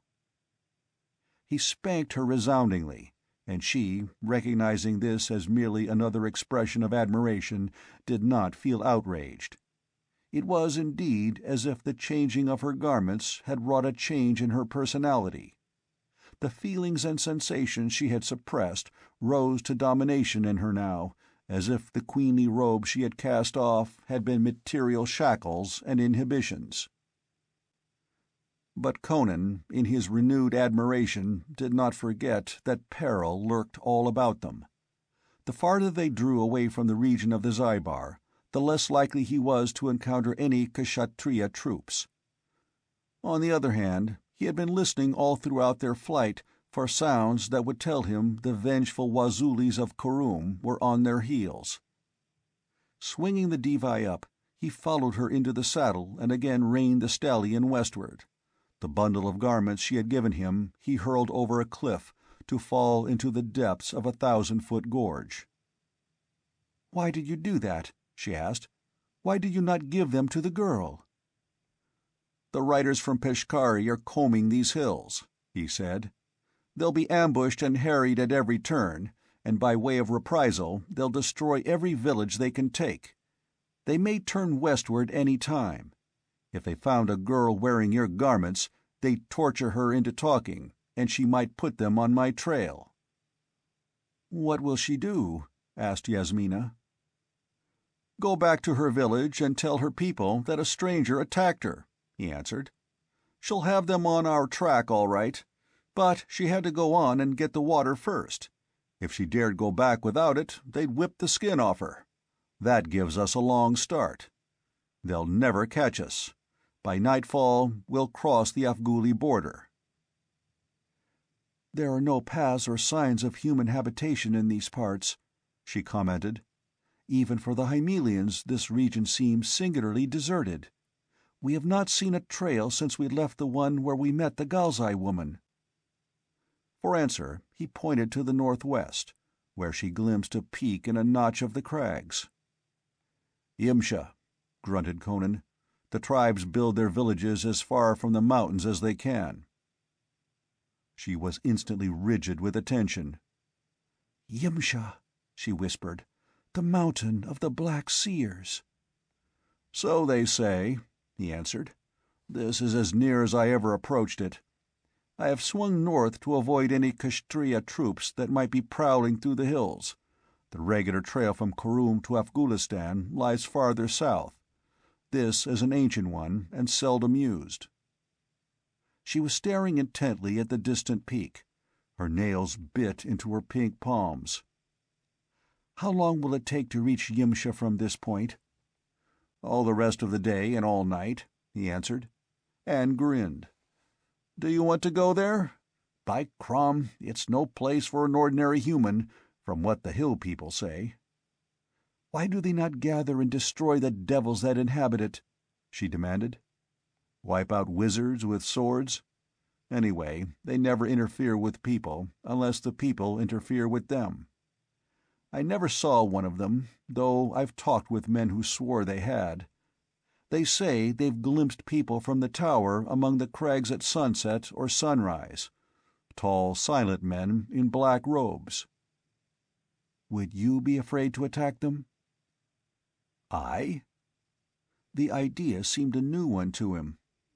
"Why, if they imposed upon me, it would be my life or theirs. But I have nothing to do with them.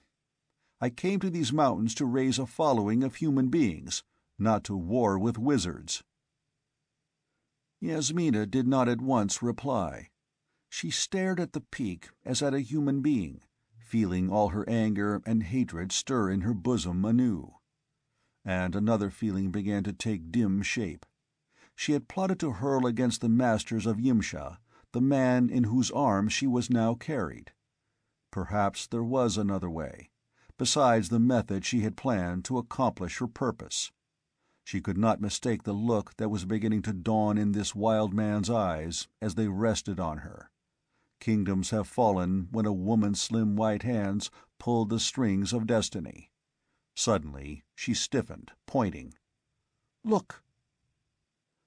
Just visible on the distant peak there hung a cloud of peculiar aspect. It was a frosty crimson in color, veined with sparkling gold. This cloud was in motion. It rotated, and as it whirled it contracted. It dwindled to a spinning taper that flashed in the sun.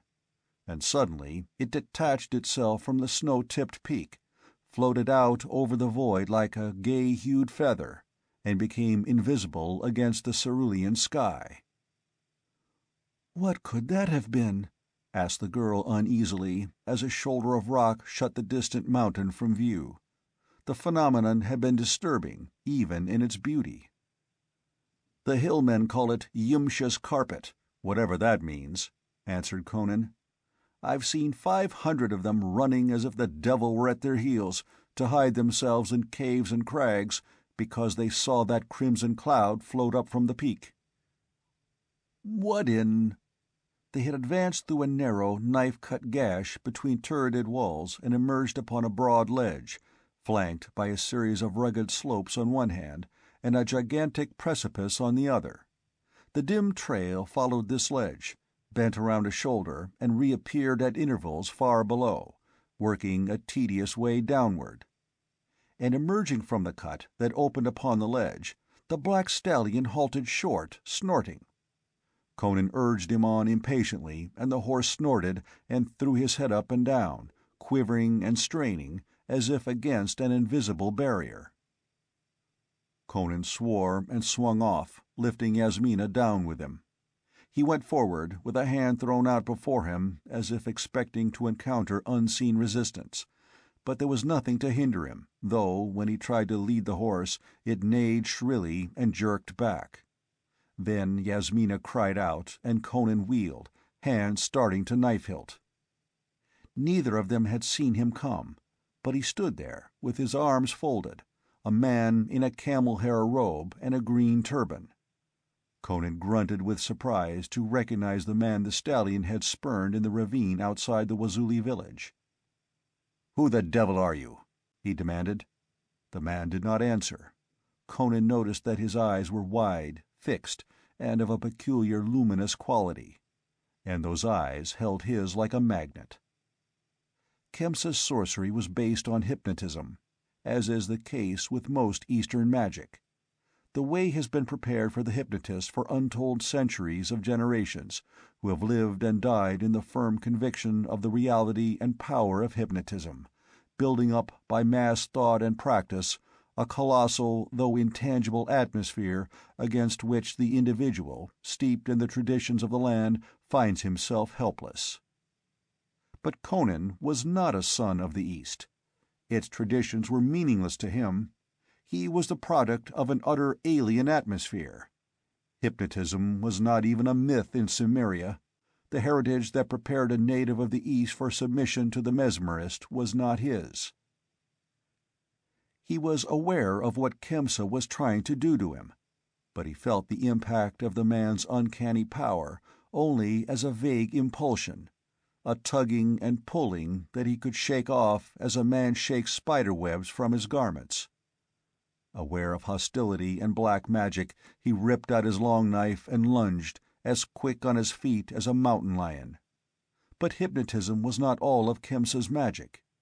Yasmina, watching, did not see by what roguery of movement or illusion the man in the green turban avoided the terrible disemboweling thrust. But the keen blade whickered between side and lifted arm, and to Yasmina it seemed that Khemsa merely brushed his open palm lightly against Conan's bull neck, but the Cimmerian went down like a slain ox. Yet Conan was not dead.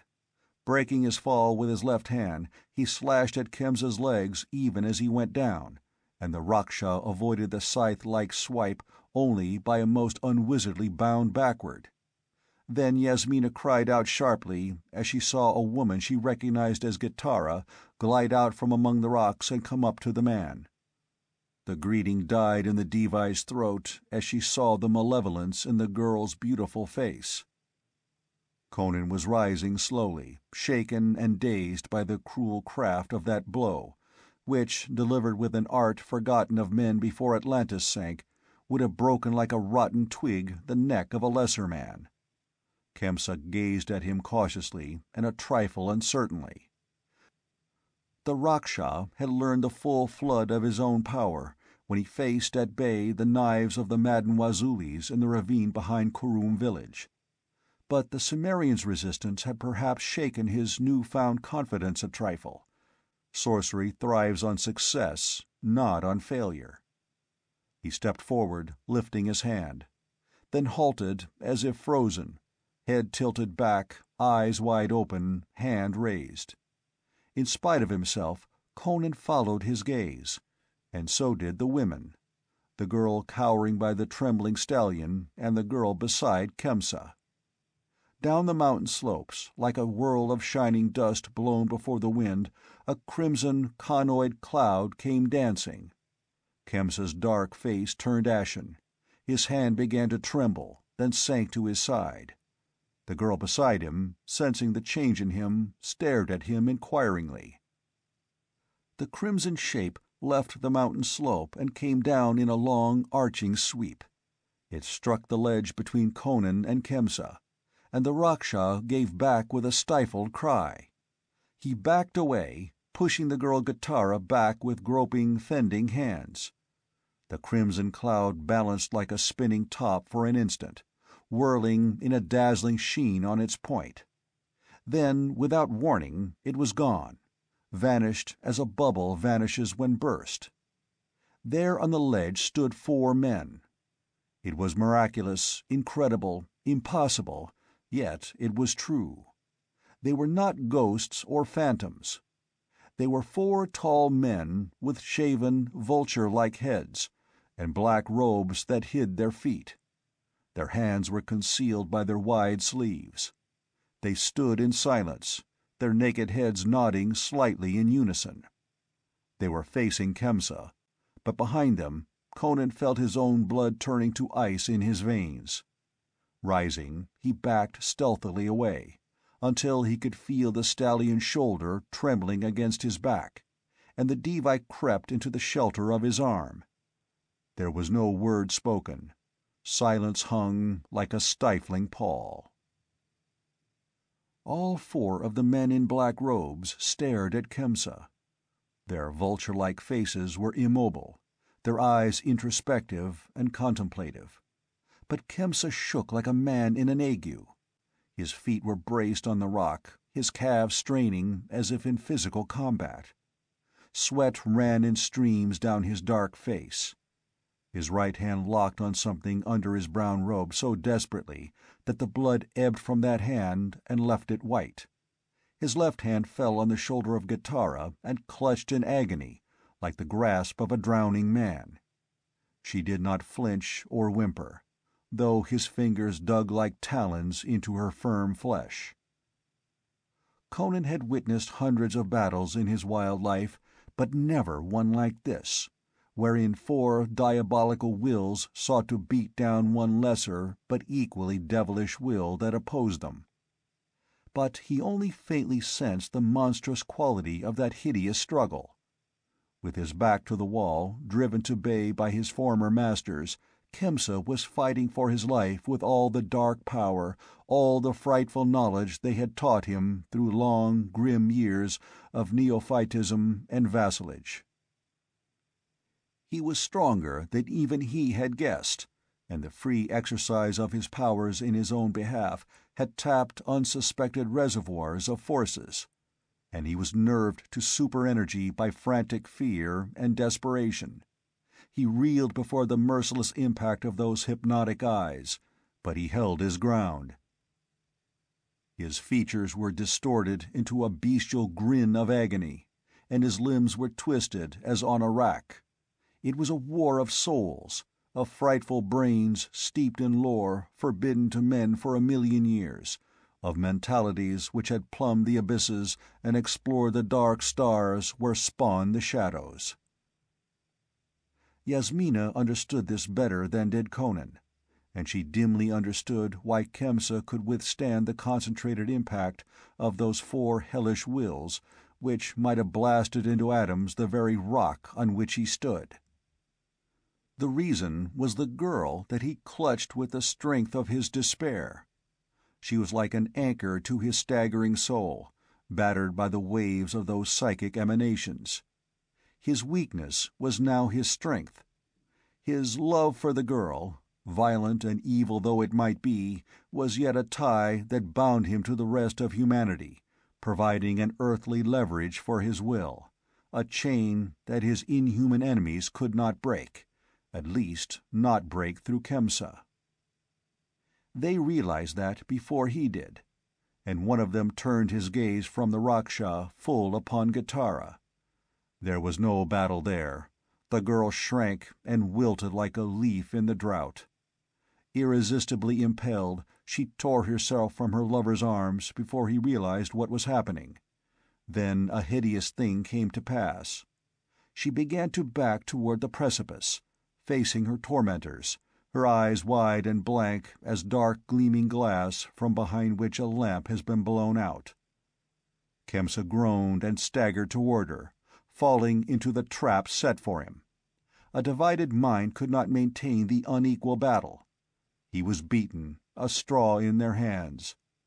The girl went backward, walking like an automaton, and Kemsa reeled drunkenly after her, hands vainly outstretched, groaning, slobbering in his pain, his feet moving heavily like dead things.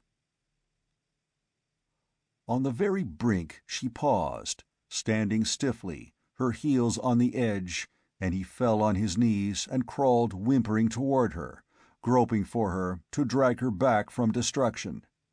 And just before his clumsy fingers touched her, one of the wizards laughed, like the sudden bronze note of a bell in hell. The girl reeled suddenly, and, consummate climax of exquisite cruelty, reason and understanding flooded back into her eyes, which flared with awful fear.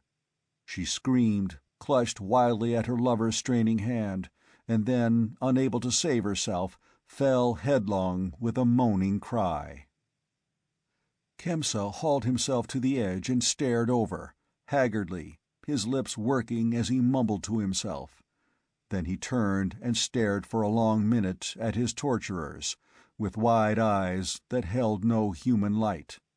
And then, with a cry that almost burst the rocks, He reeled up and came rushing toward them, a knife lifted in his hand.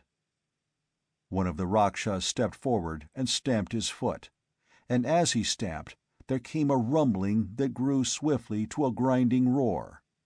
Where his foot struck, a crevice opened in the solid rock that widened instantly. Then, with a deafening crash, a whole section of the ledge gave way. There was a last glimpse of Khemsa, with arms wildly upflung, and then he vanished amidst the roar of the avalanche that thundered down into the abyss. The four looked contemplatively at the ragged edge of rock that formed the new rim of the precipice, and then turned suddenly. Conan, thrown off his feet by the shudder of the mountain, was rising, lifting Yasmina. He seemed to move as slowly as his brain was working. He was befogged and stupid. He realized that there was a desperate need for him to lift the Devi on the black stallion and ride like the wind, but an unaccountable sluggishness weighted his every thought and action. And now the wizards had turned toward him. They raised their arms, and to his horrified sight they saw their outlines fading, dimming, becoming hazy and nebulous, as a crimson smoke billowed around their feet and rose about them. They were blotted out by a sudden whirling cloud, and then he realized that he too was enveloped in a blinding crimson mist, and he heard Yasmina scream, and the stallion cried out like a woman in pain. The Devi was torn from his arm, and as he lashed out with his knife blindly, a terrific blow like a gust of storm wind knocked him sprawling against a rock. Dazedly, he saw a crimson conoid cloud spinning up and over the mountain slopes. Yasmina was gone, and so were the four men in black. Only the terrified stallion shared the ledge with him. Chapter 7. On to Yimsha. As mists vanish before a strong wind, the cobwebs vanished from Conan's brain. With a searing curse, he leapt into the saddle, and the stallion reared neighing beneath him. He glared up the slopes, hesitated, and then turned down the trail in the direction he had been going when halted by Khemsa's trickery. But now he did not ride at a measured gait. He shook loose the reins, and the stallion went like a thunderbolt, as if frantic to lose hysteria in violent physical exertion. Across the ledge and around the crag and down the narrow trail, threading the great steep, they plunged at breakneck speed. The path followed a fold of rock, winding interminably down from tier to tier of striated escarpment, and once, far below, Conan got a glimpse of the ruin that had fallen, a mighty pile of broken stone and boulders at the foot of a gigantic cliff. The valley floor was still far below him when he reached a long and lofty ridge that led out from the slope like a natural causeway. Out upon this he rode, with an almost sheer drop on either hand. He could trace ahead of him the trail and made a great horseshoe back into the riverbed at his left hand. He cursed the necessity of traversing those miles, but it was the only way. To try to descend to the lower lap of the trail here would be to attempt the impossible. Only a bird could get to the riverbed with a whole neck. So he urged on the wearying stallion until a clink of hoofs reached his ears, welling up from below. Pulling up short and reining to the lip of the cliff, he stared down into the dry riverbed that wound along the foot of the ridge. Along that gorge rode a motley throng, bearded men on half-wild horses, 500 strong, bristling with weapons. And Conan shouted suddenly, leaning over the edge of the cliff 300 feet above them. At his shout they reined back, and 500 bearded faces were tilted up towards him. A deep, clamorous roar filled the canyon. Conan did not waste words. "I was riding for gore," he roared. "I had not hoped to meet you dogs on the trail. Follow me as fast as your nags can push. I'm going to Yimsha, and—" "Traitor!" The howl was like a dash of ice water in his face. "What?" He glared down at them, jolted speechless. He saw wild eyes blazing up at him, faces contorted with fury, fists brandishing blades. "Traitor!" they roared back wholeheartedly. "Where are the 7 chiefs held captive in Peshkari?" "Why, in the governor's prison, I suppose," he answered. A bloodthirsty yell from 100 throats answered him, with such a waving of weapons and a clamor that he could not understand what they were saying. He beat down the din with a bull-like roar and bellowed, "What devil's play is this? Let one of you speak, so I can understand what you mean."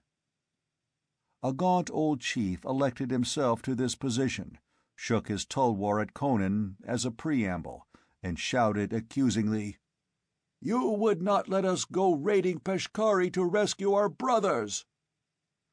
"No, you fools!" roared the exasperated Cimmerian.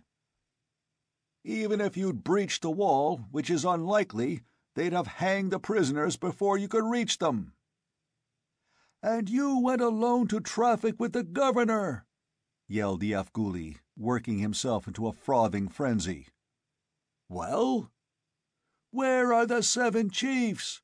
howled the old chief, making his tulwar into a glimmering wheel of steel about his head. "Where are they? Dead!"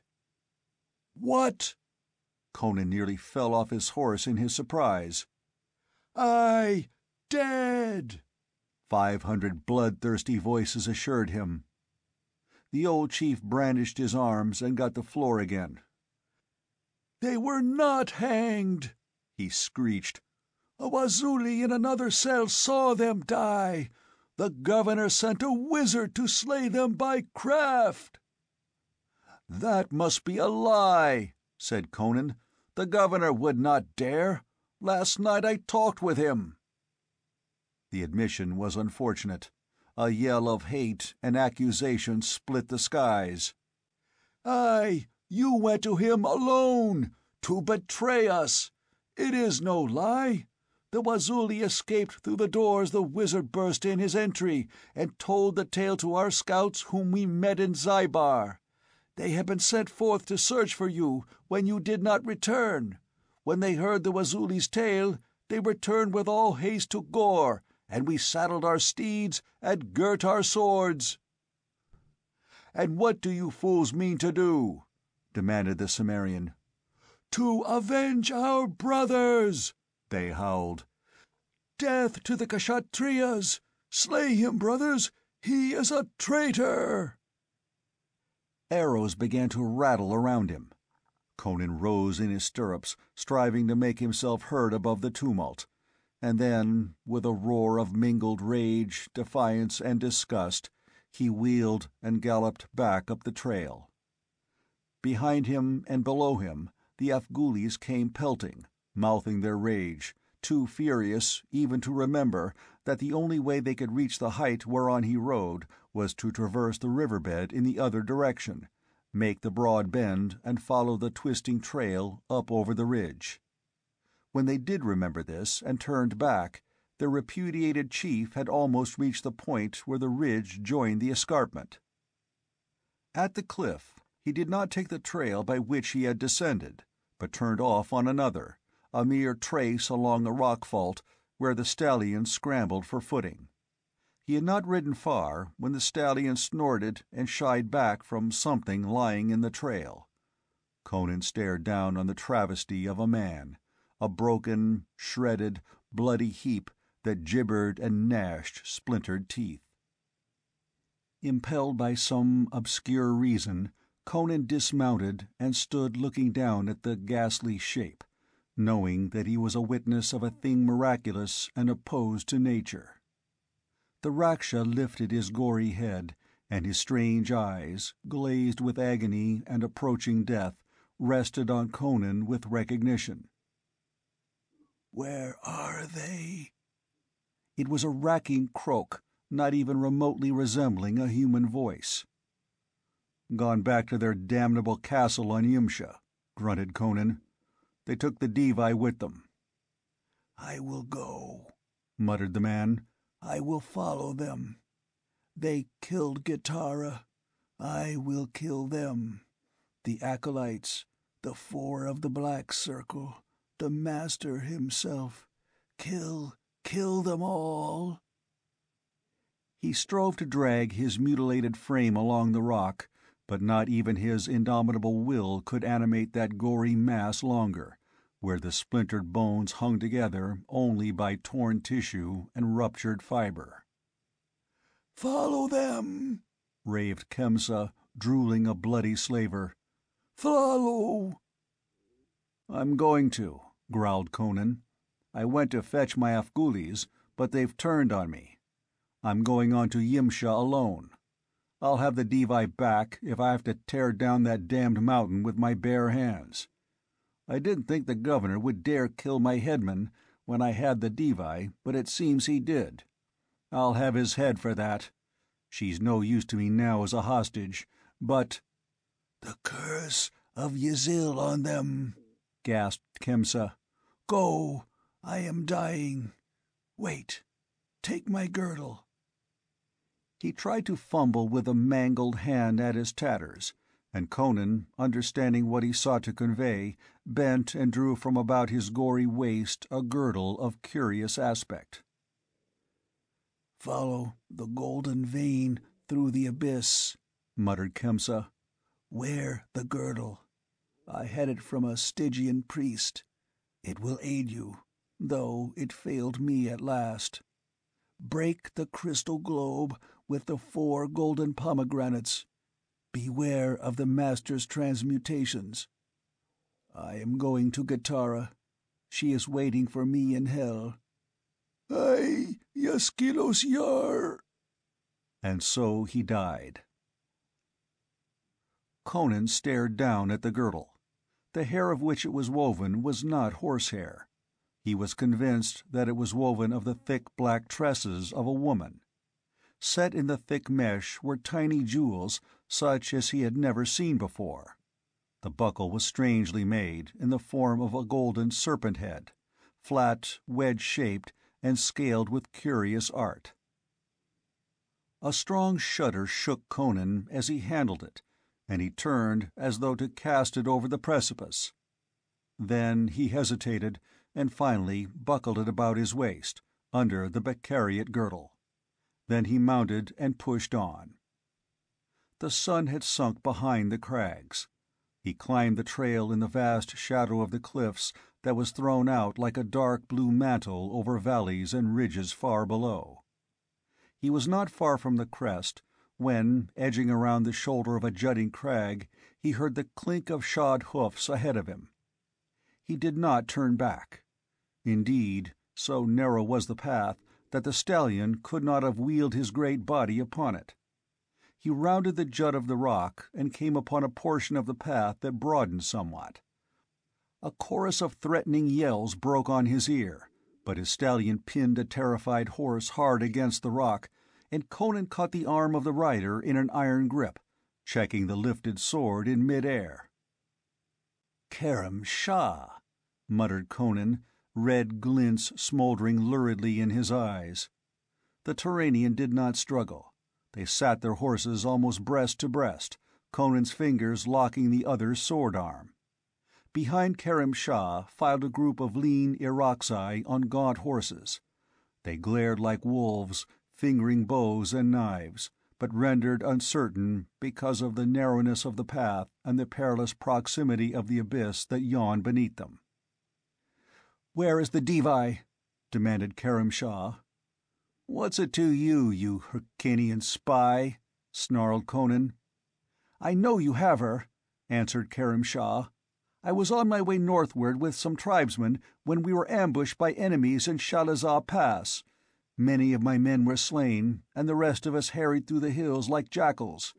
When we had beaten off our pursuers, we turned westward, toward Amir Jehun Pass, and this morning we came upon a Wazuli wandering through the hills. He was quite mad, but I learned much from his incoherent gibberings before he died." I learned that he was the sole survivor of a band which followed a chief of the Afghulis and a captive Kshatriya woman into a gorge behind Kurrum village. He babbled much of a man in a green turban whom the Afghuli rode down, but who, when attacked by the Wazulis who pursued, smote them with a nameless doom that wiped them out as a gust of wind-driven fire wipes out a cluster of locusts. How that one man escaped, I do not know, nor did he. But I knew from his maunderings that Conan of Gore had been in Kurrum with his royal captive.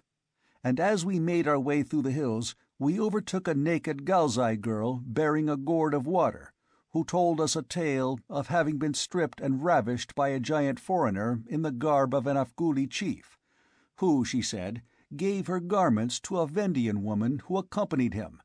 She said you rode westward. Kerim Shah did not consider it necessary to explain that he had been on his way to keep his rendezvous with the expected troops from Secunderam when he found his way barred by hostile tribesmen. The road to Gura Shah Valley through the Shalazah Pass was longer than the road that wound through Amir Jahun Pass, but the latter traversed part of the Afghuli country which Kerim Shah had been anxious to avoid until he came with an army. Barred from the Shalazah road, however, he had turned to the forbidden route, until news that Conan had not yet reached Afghulistan with his captive had caused him to turn southward and push on recklessly in the hope of overtaking the Cimmerian in the hills. "So you had better tell me where the Devi is," suggested Kerim Shah. "We outnumber you." "Let one of your dogs knock a shaft, and I'll throw you over the cliff," Conan promised. "It wouldn't do you any good to kill me, anyhow. 500 Afghulis are on my trail, and if they find you've cheated them, they'll flay you alive. Anyway, I haven't got the Devi. She's in the hands of the Black Seers of Yimsha." "Tarim," swore Kerim Shah softly, shaken out of his poise for the first time. Kemsa's dead," grunted Conan. "His master sent him to hell on a landslide. And now get out of my way. I'd be glad to kill you if I had the time, but I'm on my way to Yimsha." "I'll go with you," said the Turanian abruptly. Conan laughed at him. "Do you think I'd trust you, you Hyrcanian dog?" "I don't ask you to," returned Kerim Shah. "We both want the Devi. You know my reason. King Yezdegerd desires to add her kingdom to his empire, and herself in his seraglio. And I knew you in the days when you were a hetman of the Cossack steppes, so I know your ambition is wholesale plunder. You want to loot Vendia, and to twist out a huge ransom for Yasmina. Well, let us for the time being, without any illusion about each other, unite our forces, and try to rescue the Devi from the Seers. If we succeed and live, we can fight it out to see who keeps her." Conan narrowly scrutinized the other for a moment, and then nodded, releasing the Turanian's arm. "Agreed. What about your men?" Kerim Shah turned to the silent Irakzai and spoke briefly. "This chief and I are going to Yimsha to fight the wizards. Will you go with us, or stay here to be flayed by the Afghulis who are following this man?" They looked at him with eyes grimly fatalistic. They were doomed, and they knew it, had known it ever since the singing arrows of the ambushed Dagozai had driven them back from the pass of Shalazah. The men of the lower Zybar had too many reeking blood feuds among the crag-dwellers. They were too small a band to fight their way back through the hills to the villages of the border, without the guidance of the crafty Turanian. They counted themselves as dead already, so they made the reply that only dead men would make. "We will go with thee and die on Yimsha." "Then in Crom's name, let us be gone," grunted Conan, fidgeting with impatience as he started into the blue gulfs of the deepening twilight. "My wolves were hours behind me, but we've lost a devilish lot of time." Kerim Shah backed his steed from between the black stallion and the cliff, sheathed his sword, and cautiously turned the horse. Presently the band was filing up the path as swiftly as they dared. They came out upon the crest nearly a mile east of the spot where Khemsa had halted the Cimmerian and the Devi. The path they had traversed was a perilous one, even for hillmen, and for that reason Conan had avoided it that day when carrying Yasmina, though Kerim Shah, following him, had taken it, supposing the Cimmerian had done likewise. Even Conan sighed with relief when the horses scrambled up over the last rim. They moved like phantom riders through an enchanted realm of shadows, the soft creak of leather, the clink of steel marking their passage. Then again the dark mountain slopes lay naked and silent in the starlight. Chapter 8. Yasmina Knows Stark Terror. Yasmina had time but for one scream when she felt herself enveloped in that crimson whirl and torn from her protector with appalling force.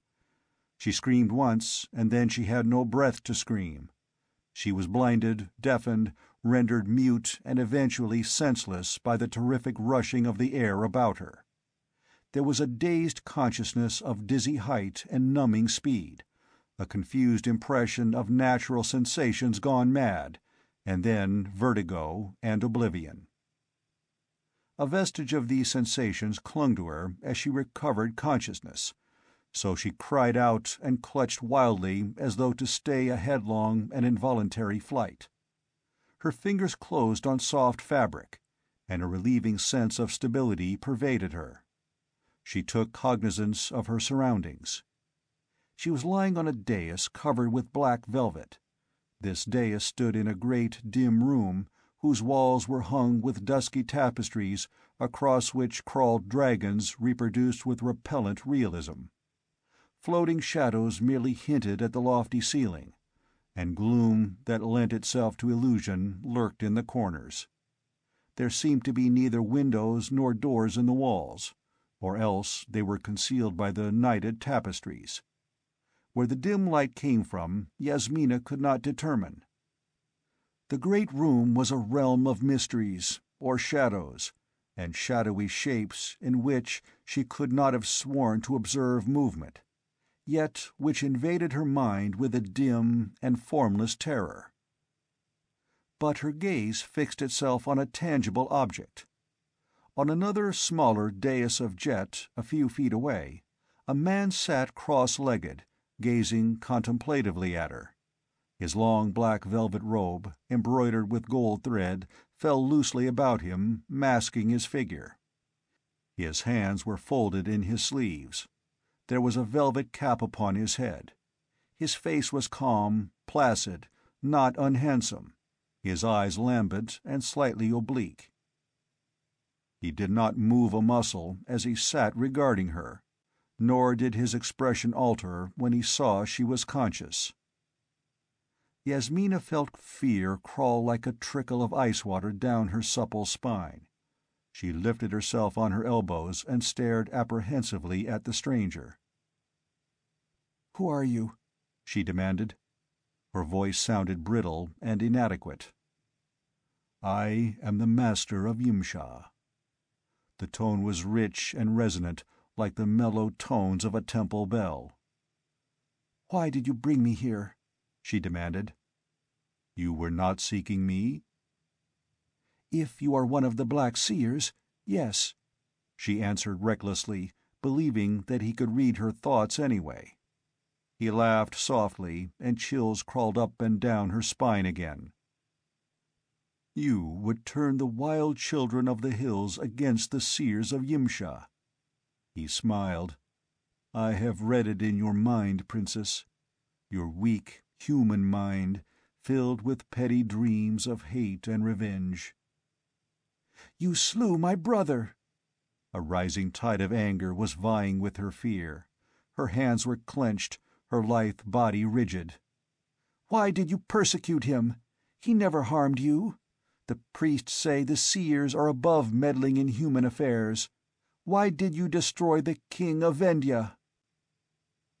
"How can an ordinary human understand the motives of a seer?" returned the Master calmly. "My acolytes in the temples of Turan, who are the priests behind the priests of Tarim, urged me to bestir myself in behalf of Yezdegerd. For reasons of my own, I complied. How can I explain my mystic reasons to your puny intellect? You could not understand." "I understand this, that my brother died." Tears of grief and rage shook in her voice. She rose upon her knees and stared at him with wide, blazing eyes, as supple and dangerous in that moment as a she-panther. "As Yezdegerd desired," agreed the Master calmly. "For a while it was my whim to further his ambitions." "Is Yezdegerd your vassal?" Yasmina tried to keep the timbre of her voice unaltered. She had felt her knee pressing something hard and symmetrical under a fold of velvet. Subtly she shifted her position, moving her hand under the fold. "Is the dog that licks up the offal in the temple yard the vassal of the god?" returned the Master. He did not seem to notice the actions she sought to dissemble. Concealed by the velvet, her fingers closed on what she knew was the golden hilt of a dagger. She bent her head to hide the light of triumph in her eyes. "I am weary of Yezdegerd," said the Master. "I have turned to other amusements. Ha!" With a fierce cry, Yasmina sprang like a jungle cat, stabbing murderously. Then she stumbled and slid to the floor, where she cowered, staring up at the man on the dais. He had not moved. His cryptic smile was unchanged. Tremblingly, she lifted her hand and stared at it with dilated eyes. There was no dagger in her fingers. They grasped a stalk of golden lotus, the crushed blossoms drooping on the bruised stem. She dropped it as if it had been a viper, and scrambled away from the proximity of her tormentor. She returned to her own dais, because that was at least more dignified for a queen than groveling on the floor at the feet of a sorcerer, and eyed him apprehensively, expecting reprisals. But the Master made no move. "All substance is one to him who holds the key of the cosmos," he said cryptically. "To an adept, nothing is immutable. At will, steel blossoms bloom in unnamed gardens, or flower swords flash in the moonlight." "You are a devil," she sobbed. "Not I," he laughed. "I was born on this planet long ago. Once I was a common man, nor have I lost all human attributes in the numberless eons of my adeptship. A human steeped in the dark arts is greater than a devil. I am of human origin, but I rule demons. You have seen the Lords of the Black Circle. It would blast your soul to hear from what far realm I summon them, and from what doom I guard them with ensorcelled crystal and golden serpents. But only I can rule them. My foolish Khemsa thought to make himself great. Poor fool, bursting material doors, and hurtling himself and his mistress through the air from hill to hill. Yet if he had not been destroyed, his power might have grown to rival mine." He laughed again. "And you, poor silly thing, plotting to send a hairy hill chief to storm Yimsha. It was such a jest that I myself could have designed, had it occurred to me that you should fall in his hands. And I read in your childish mind an intention to seduce by your feminine wiles to attempt your purpose anyway. But for all your stupidity, you are a woman fair to look upon. It is my whim to keep you for my slave." The daughter of 1,000 proud emperors gasped with shame and fury at the word. "You dare not!" His mocking laughter cut her like a whip across her naked shoulders. "The king dares not trample a worm in the road? Little fool, do you not realize that your royal pride is no more than a straw blown on the wind? I, who have known the kisses of the queens of hell. You have seen how I deal with a rebel." Cowed and awed, the girl crouched on the velvet-covered dais. The light grew dimmer and more phantom-like. The features of the master became shadowy. His voice took on a newer tone of command. "I will never yield to you." Her voice trembled with fear, but it carried a ring of resolution. "You will yield," he answered with horrible conviction. "Fear and pain shall teach you.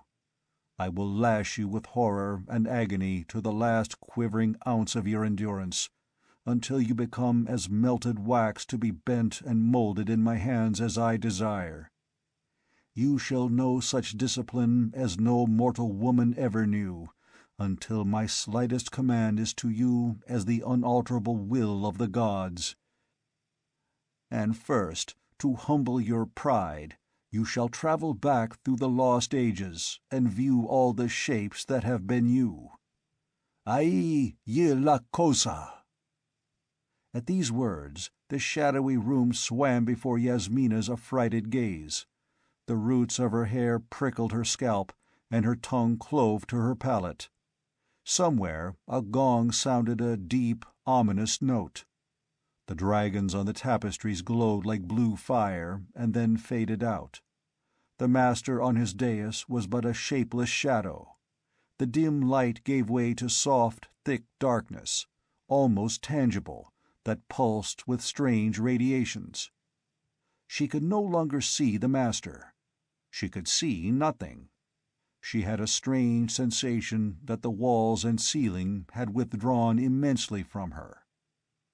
Then somewhere in the darkness a glow began, like a firefly that rhythmically dimmed and quickened. It grew to a golden ball, and as it expanded its light grew more intense, flaming whitely. It burst suddenly, showering the darkness with white sparks that did not illumine the shadows. But, like an impression left in the gloom, a faint luminance remained, and revealed a slender dusky shaft shooting up from the shadowy floor. Under the girl's dilated gaze it spread, took shape.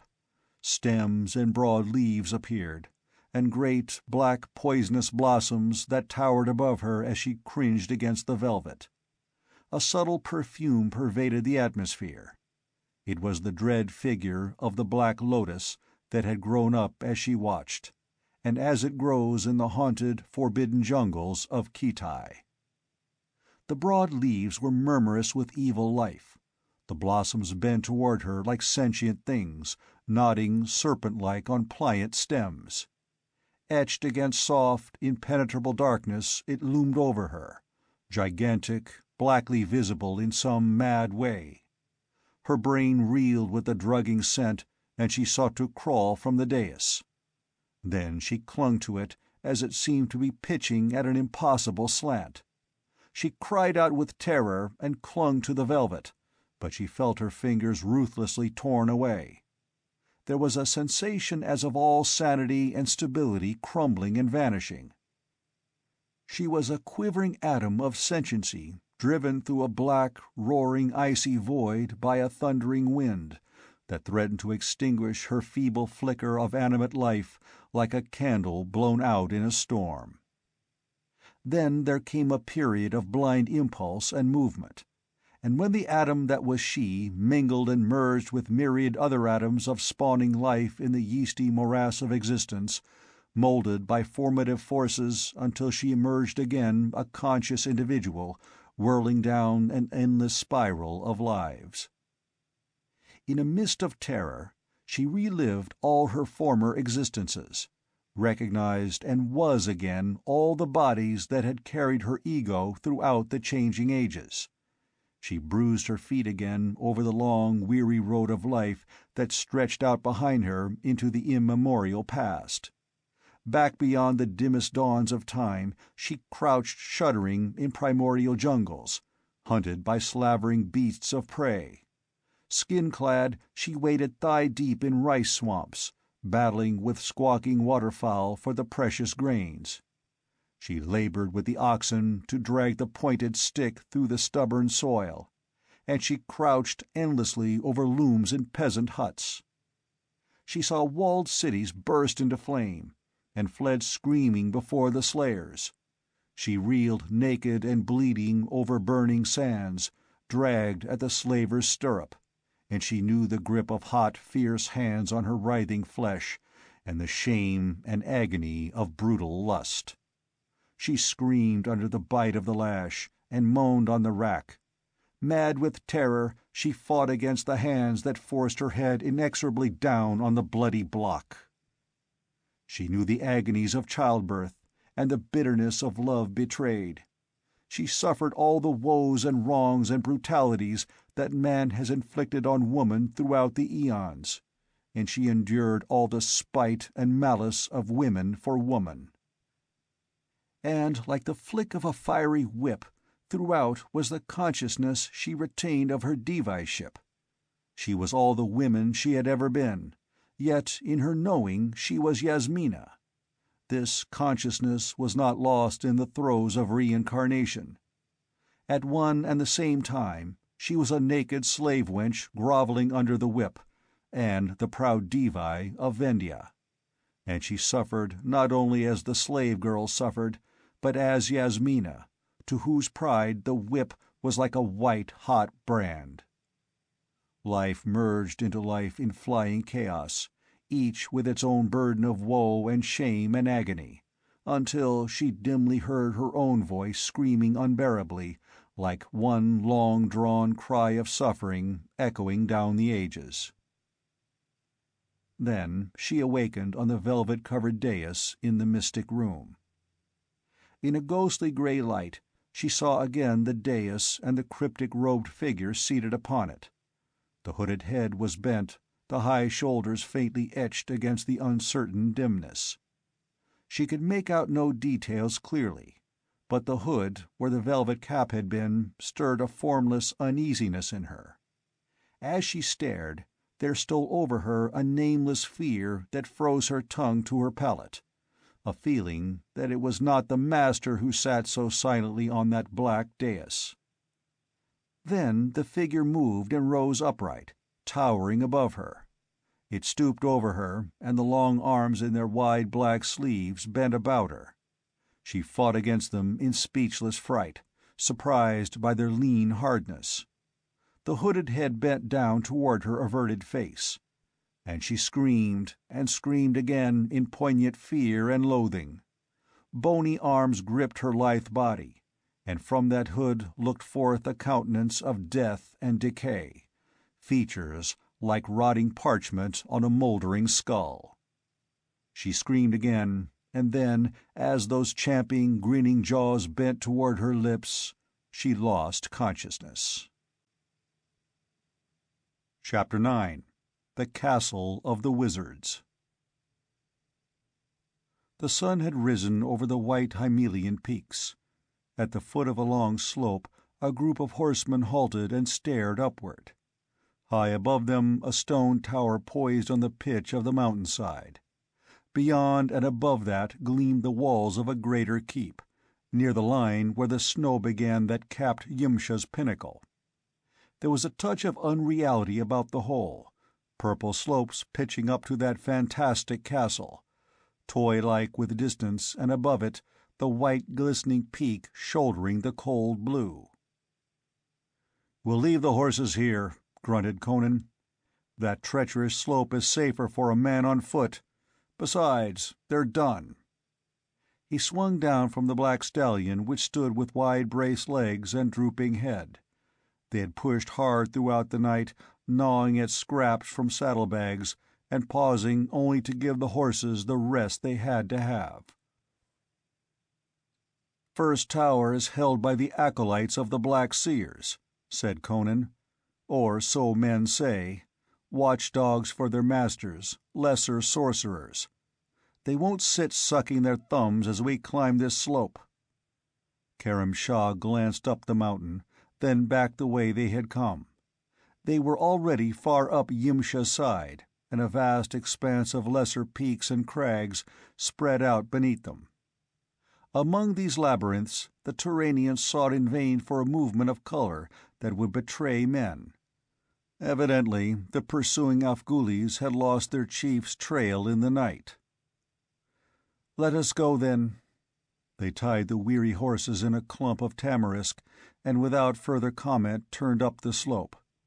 There was no cover. It was a naked incline, strewn with boulders not big enough to conceal a man. But they did conceal something else. The party had not gone 50 steps when a snarling shape burst from behind a rock. It was one of the gaunt, savage dogs that infested the hill villages, and its eyes glared redly, its jaws dripped foam. Conan was leading, but it did not attack him. It dashed past him and leapt at Kerim Shah. The Turanian leapt aside, and the great dog flung itself upon the Araxai behind him. The man yelled and threw up his arm, which was torn by the brute's fangs as it bore him backward, and the next instant half a dozen tulwars were hacking at the beast. Yet not until it was literally dismembered did the hideous creature cease its efforts to seize and rend its attackers. Kerim Shah bound up the wounded warrior's gashed arm, looked at him narrowly, and then turned away without a word. He rejoined Conan, and they renewed the climb in silence. Presently Kerim Shah said, "Strange to find a village dog in this place." "There's no offal here," grunted Conan. Both turned their heads to glance back at the wounded warrior toiling after them among his companions. Sweat glistened on his dark face, and his lips were drawn back from his teeth in a grimace of pain. Then both looked again at the stone tower squatting above them. A slumberous quiet lay over the uplands. The tower showed no sign of life, nor did the strange pyramidal structure beyond it. But the men who toiled upward went with the tenseness of men walking on the edge of a crater. Kerim Shah had unslung the powerful Turanian bow that killed at 500 paces, and the Araxai looked to their own lighter and less lethal bows. But they were not within bowshot of the tower when something shot down out of the sky without warning. It passed so close to Conan that he felt the wind of rushing wings, but it was an Araxai who staggered and fell, blood jetting from a severed jugular. A hawk with wings like burnished steel shot up again, blood dripping from the scimitar beak to reel against the sky as Kerim Shah's bowstring twanged. It dropped like a plummet, but no man saw where it struck the earth. Conan bent over the victim of the attack, but the man was already dead. No one spoke, useless to comment on the fact that never before had a hawk been known to swoop on a man. Red rage began to vie with fatalistic lethargy in the wild souls of the Araxai. Hairy fingers knocked arrows, and men glared vengefully at the tower whose very silence mocked them. But the next attack came swiftly. They all saw it, a white puff-ball of smoke that tumbled over the tower rim and came drifting and rolling down the slope toward them. Others followed it. They seemed harmless, mere woolly globes of cloudy foam, but Conan stepped aside to avoid contact with the first. Behind him, one of the Araxai reached out and thrust his sword into the unstable mass. Instantly, a sharp report shook the mountainside. There was a burst of blinding flame, and then the puffball had vanished, and the too curious warrior remained only a heap of charred and blackened bones. The crisped hand still gripped the ivory sword hilt, but the blade was gone, melted and destroyed by that awful heat. Yet men standing almost within reach of the victim had not suffered except to be dazzled and half blinded by the sudden flare. "Steel touches it off," grunted Conan. "Look out, here they come." The slope above them was almost covered by the billowing spheres. Karim Shah bent his bow and sent a shaft into the mass, and those touched by the arrow burst like bubbles in spurting flame. His men followed his example, and for the next few minutes it was as if a thunderstorm raged on the mountain slope, with bolts of lightning striking and bursting in showers of flame. When the barrage ceased, only a few arrows were left in the quivers of the archers. They pushed on grimly, over soil charred and blackened, where the naked rock had in places been turned to lava by the explosion of those diabolical bombs. Now they were almost within arrow flight of the silent tower, and they spread their line, nerves taut, ready for any horror that might descend upon them. On the tower appeared a single figure, lifting a 10-foot bronze horn. Its strident bellow roared out across the echoing slopes like the blare of trumpets on Judgment Day, and it began to be fearfully answered. The ground trembled under the feet of the invaders, and rumblings and grindings welled up from the subterranean depths. The Araxi screamed, reeling like drunken men on the shuddering slope, and Conan, eyes glaring, charged recklessly up the incline, knife in hand, straight at the door that showed in the tower wall. Above him the great horn roared and bellowed in brutish mockery. And then Karim Shah drew a shaft to his ear and loosed. Only a Turanian could have made that shot. The bellowing of the horn ceased suddenly, and a high, thin scream shrilled in its place. The green-robed figure on the tower staggered, clutching at the long shaft which quivered in its bosom, and then pitched across the parapet. The great horn tumbled upon the battlement and hung precariously, and another robed figure rushed to seize it, shrieking in horror. Again the Turanian bow twanged, and again it was answered by a death howl. The second acolyte, in falling, struck the horn with his elbow and knocked it clattering over the parapet to shatter on the rocks far below. At such headlong speed had Conan covered the ground that before the clattering echoes of that fall had died away, he was hacking at the door. Warned by his savage instinct, he gave back suddenly as a tide of molten lead splashed down from above. But the next instant he was back again, attacking the panels with redoubled fury. He was galvanized by the fact that his enemies had resorted to earthly weapons. The sorcery of the acolytes was limited. Their necromantic resources might well be exhausted. Karim Shah was hurrying up the slope, his hillmen behind him in a straggling crescent. They loosed as they ran, their arrows splintering against the walls or arching over the parapet. The heavy teak portal gave way beneath the Cimmerian's assault, and he peered inside warily, expecting anything. He was looking into a circular chamber, from which a stair wound upward. On the opposite side of the chamber a door gaped open, revealing the outer slope, and the backs of half a dozen green-robed figures in full retreat. Conan yelled, took a step into the tower, and then native caution jerked him back, just as a great block of stone fell crashing to the floor where his foot had been an instant before. Shouting to his followers, he raced around the tower. The acolytes had evacuated their first line of defense. As Conan rounded the tower, he saw their green robes twinkling up the mountain ahead of him. He gave chase, panting with earnest bloodlust, and behind him Karim Shah and the Araxi came pelting, the latter yelling like wolves at the flight of their enemies, their fatalism momentarily submerged by temporary triumph. The tower stood on the lower edge of a narrow plateau, whose upward slant was barely perceptible. A few hundred yards away, this plateau ended abruptly in a chasm, which had been invisible farther down the mountain. Into this chasm the acolytes apparently leapt without checking their speed.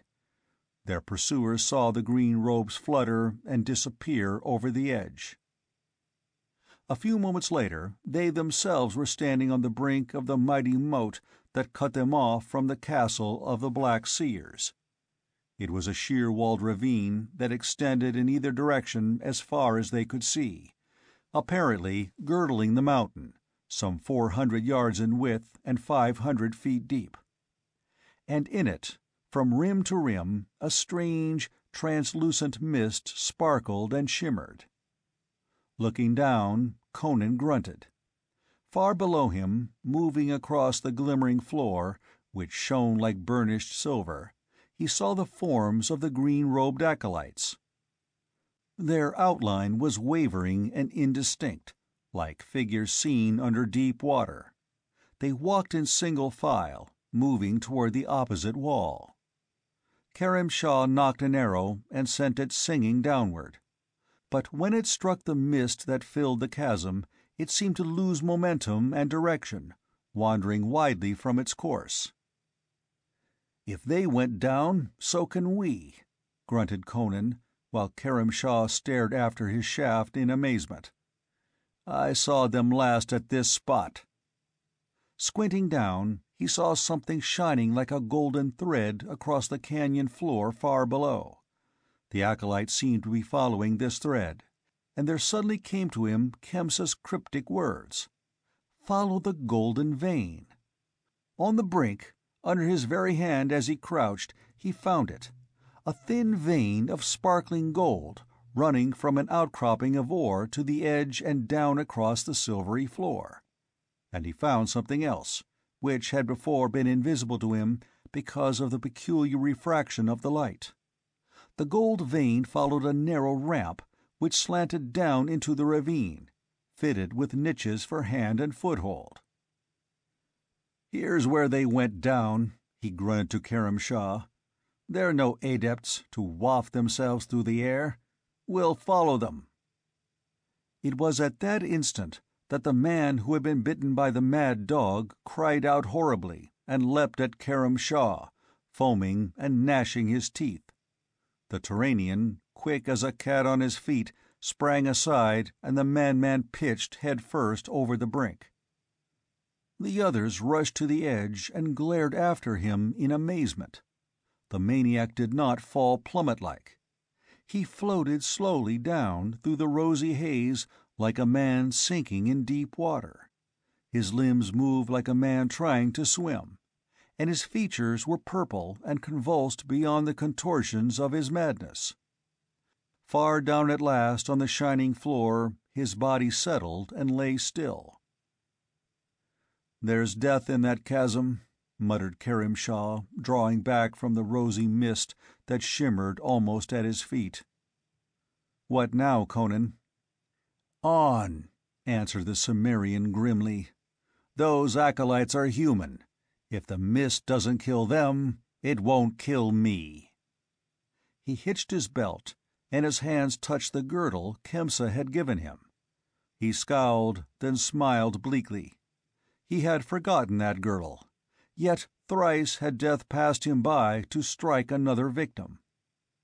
The acolytes had reached the farther wall and were moving up it like great green flies. Letting himself upon the ramp, he descended warily. The rosy cloud lapped about his ankles, ascending as he lowered himself. It reached his knees, his thighs, his waist, his armpits. He felt as one feels a thick, heavy fog on a damp night. With it lapping about his chin, he hesitated, and then ducked under. Instantly, his breath ceased. All air was shut off from him, and he felt his ribs caving in on his vitals. With a frantic effort, he heaved himself up, fighting for his life. His head rose above the surface, and he drank air in great gulps.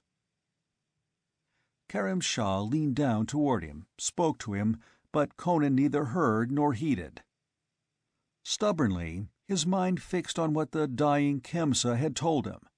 The Cimmerian groped for the gold vein, and found that he had moved off it in his descent. Several series of handholds were niched in the ramp. Placing himself directly over the thread, he began climbing down once more. The rosy mist rose about him, engulfed him. Now his head was under, but he was still drinking pure air. Above him he saw his companions staring down at him, their features blurred by the haze that shimmered over his head. He gestured for them to follow and went down swiftly, without waiting to see whether they complied or not.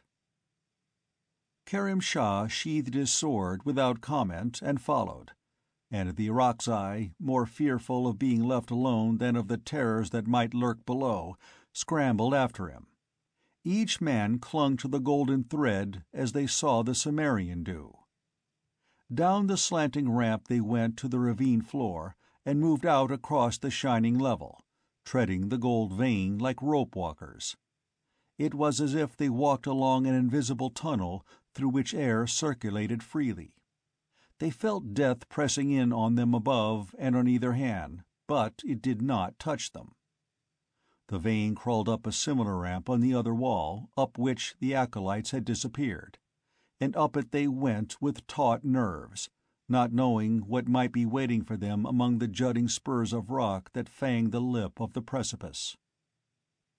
It was the green-robed acolytes who awaited them, with knives in their hands.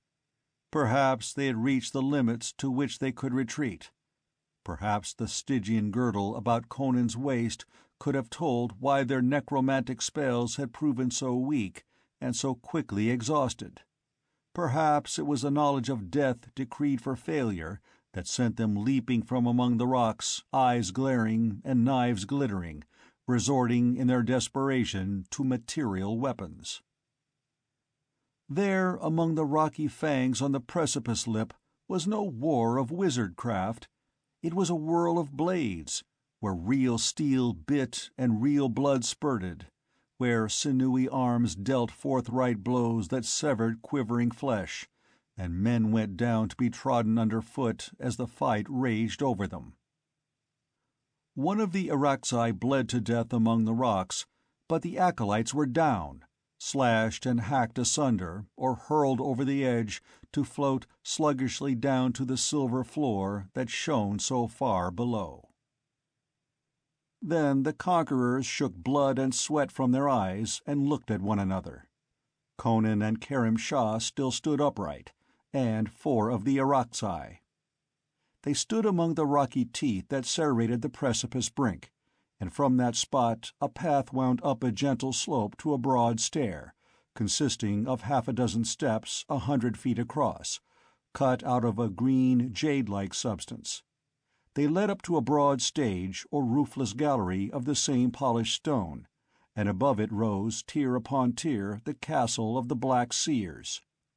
It seemed to have been carved out of the sheer stone of the mountain. The architecture was faultless, but unadorned. The many casements were barred and masked with curtains within. There was no sign of life, friendly or hostile. They went up the path in silence, and warily as men treading the lair of a serpent. The Irakzai were dumb, like men marching to a certain doom. Even Kerim Shah was silent. Only Conan seemed unaware what a monstrous dislocating and uprooting of accepted thought and action their invasion constituted, what an unprecedented violation of tradition. He was not of the East, and he came of a breed who fought devils and wizards as promptly and matter-of-factly as they battled human foes. He strode up the shining stairs and across the wide green gallery straight toward the great golden-bound teak door that opened upon it. He cast but a single glance upward at the higher tiers of the great pyramidal structure towering above him. He reached a hand for the bronze prong that jutted like a handle from the door, then checked himself, grinning hardly. The handle was made in the shape of a serpent, head lifted on arched neck, and Conan had a suspicion that that metal head would come to grisly life under his hand. He struck it from the door with one blow, and its bronze clink on the glassy floor did not lessen his caution. He flipped it aside with his knife point and again turned to the door. Utter silence reigned over the towers. Far below them the mountain slopes fell away into a purple haze of distance. The sun glittered on snow-clad peaks on either hand. High above, a vulture hung like a black dot in the cold blue of the sky. But for it, the men before the gold-bound door were the only evidence of life, tiny figures on a green jade gallery poised on the dizzy height, with that fantastic pile of stone towering above them. A sharp wind off the snow slashed them, whipping their tatters about. Conan's long knife splintering through the teak panels roused the startled echoes. Again and again he struck, hewing through polished wood and metal bands alike. Through the sundered ruins he glared into the interior, alert and suspicious as a wolf. He saw a broad chamber, the polished stone walls untapestried, the mosaic floor uncarpeted. Square, polished ebon stools and a stone dais formed the only furnishings. The room was empty of human life. Another door showed in the opposite wall. "Leave a man on guard outside," grunted Conan. "I'm going in." Karam Shah designated a warrior for that duty, and the man fell back toward the middle of the gallery, bow in hand. Conan strode into the castle, followed by the Turanian and the 3 remaining Araxi. The one outside spat, grumbled in his beard, and started suddenly as a low, mocking laugh reached his ears. He lifted his head and saw on the tier above him a tall, black-robed figure, naked head nodding slightly as he stared down. His whole attitude suggested mockery and malignity. Quick as a flash, the Araxi bent his bow and loosed, and the arrow streaked upward to strike full in the black-robed breast. The mocking smile did not alter. The seer plucked out the missile and threw it back at the bowman, not as a weapon is hurled, but with a contemptuous gesture. The Araxi dodged, instinctively throwing up his arm. His fingers closed on the revolving shaft. Then he shrieked. In his hand the wooden shaft suddenly writhed. Its rigid outline became pliant, melting in his grasp. He tried to throw it from him, but it was too late. He held a living serpent in his naked hand, and already it had coiled about his wrist and its wicked wedge-shaped head darted at his muscular arm. He screamed again, and his eyes became distended, his features purple. He went to his knees, shaken by an awful convulsion, and then lay still. The men inside had wheeled at his first cry. Conan took a swift stride toward the open doorway, and then halted short, baffled. To the men behind him it seemed that he strained against empty air. But though he could see nothing, there was a slick, smooth, hard surface under his hands, and he knew that a sheet of crystal had been let down in the doorway. Through it he saw the Araxi lying motionless on the glassy gallery, an ordinary arrow sticking in his arm. Conan lifted his knife and smote, and the watchers were dumbfounded to see his blow checked apparently in mid-air, with the loud clang of steel that meets an unyielding substance. He wasted no more effort. He knew that not even the legendary tulwar of Amir Khurum could shatter that invisible curtain. In a few words he explained the matter to Karam Shah, and the Turanian shrugged his shoulders. "Well, if our exit is barred, we must find another. In the meanwhile, our way lies forward, does it not?" With a grunt, the Cimmerian turned and strode across the chamber to the opposite door, with a feeling of treading on the threshold of doom. As he lifted his knife to shatter the door, it swung silently open, as if of its own accord. He strode into the great hall, flanked with tall, glassy columns. 100 feet from the door began the broad, jade-green steps of a stair that tapered toward the top like the side of a pyramid. What lay beyond that stair he could not tell, but between him and its shimmering foot stood a curious altar of gleaming black jade. 4 great golden serpents twined their tails about this altar and reared their wedge-shaped heads in the air, facing the 4 quarters of the compass like the enchanted guardians of a fabled treasure.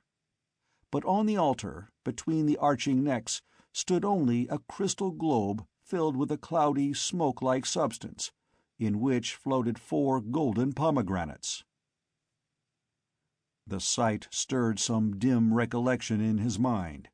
Then Conan heeded the altar no longer, for on the lower steps of the stair stood 4 black-robed figures. He had not seen them come.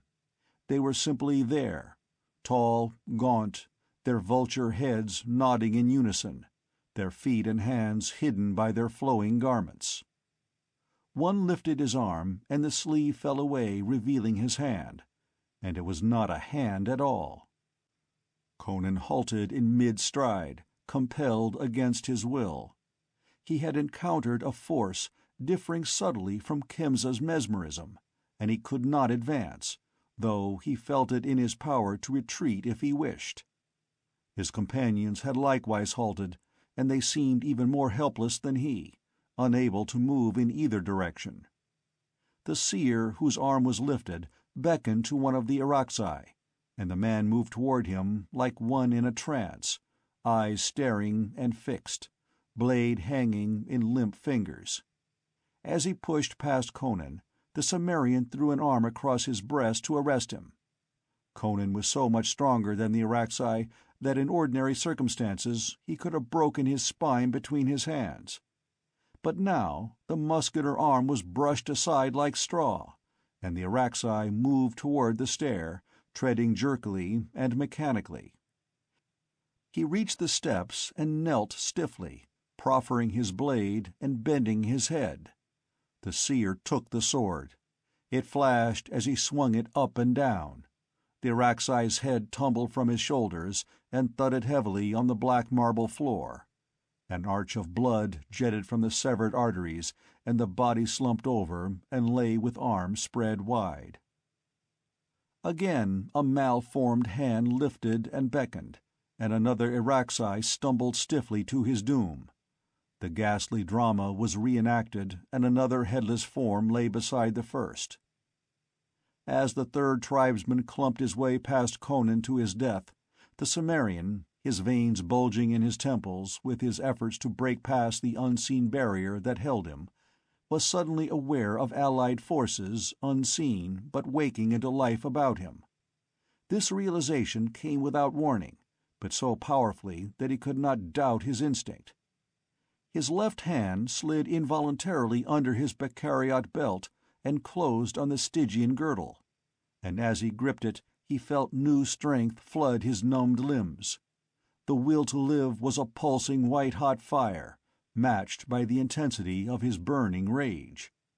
The third Irakzai was a decapitated corpse, and the hideous finger was lifting again when Conan felt the bursting of the invisible barrier. A fierce, involuntary cry burst from his lips as he leapt with the explosive suddenness of pent-up ferocity. His left hand gripped the sorcerer's girdle as a drowning man grips a floating log, and the long knife was a sheen of light in his right. The men on the steps did not move. They watched calmly, cynically. If they felt surprise, they did not show it.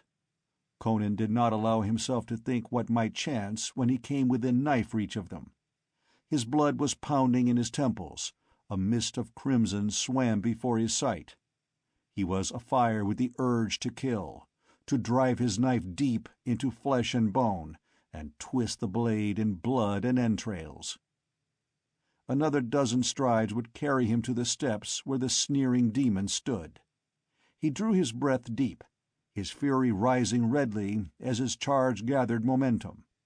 He was hurtling past the altar with its golden serpents when, like a levin flash, there shot across his mind again, as vividly as if spoken in his external ear, the cryptic words of Kemsa. "Break the crystal ball!" His reaction was almost without his own volition. Execution followed impulse so spontaneously that the greatest sorcerer of the age would not have had time to read his mind and prevent his action. Wheeling like a cat from his headlong charge, he brought his knife crashing down upon the crystal. Instantly the air vibrated with a peal of terror. Whether from the stairs, the altar, or the crystal itself, he could not tell. Hisses filled his ears as the golden serpents, suddenly vibrant with hideous life, writhed and smote at him. But he was fired to the speed of a maddened tiger. A whirl of steel sheared through the hideous trunks that waved toward him, and he smote the crystal sphere again and yet again, and the globe burst with a noise like a thunderclap, raining fiery shards on the black marble, and the gold pomegranates, as if released from captivity, shot upward toward the lofty roof and were gone. A mad screaming, bestial and ghastly, was echoing through the great hall. On the steps writhed 4 black-robed figures, twisting in convulsions, froth dripping from their livid mouths. Then, with one frenzied crescendo of inhuman ululation, they stiffened and lay still, and Conan knew that they were dead. He stared down at the altar and the crystal shards. 4 headless golden serpents still coiled about the altar, but no alien life now animated the dully gleaming metal. Karim Shah was rising slowly from his knees, whither he had been dashed by some unseen force. He shook his head to clear the ringing from his ears. "Did you hear that crash when you struck? It was as if 1,000 crystal panels shattered all over the castle as that globe burst. Were the souls of the wizards imprisoned in those golden balls? Ha!" Conan wheeled as Karim Shah drew his sword and pointed.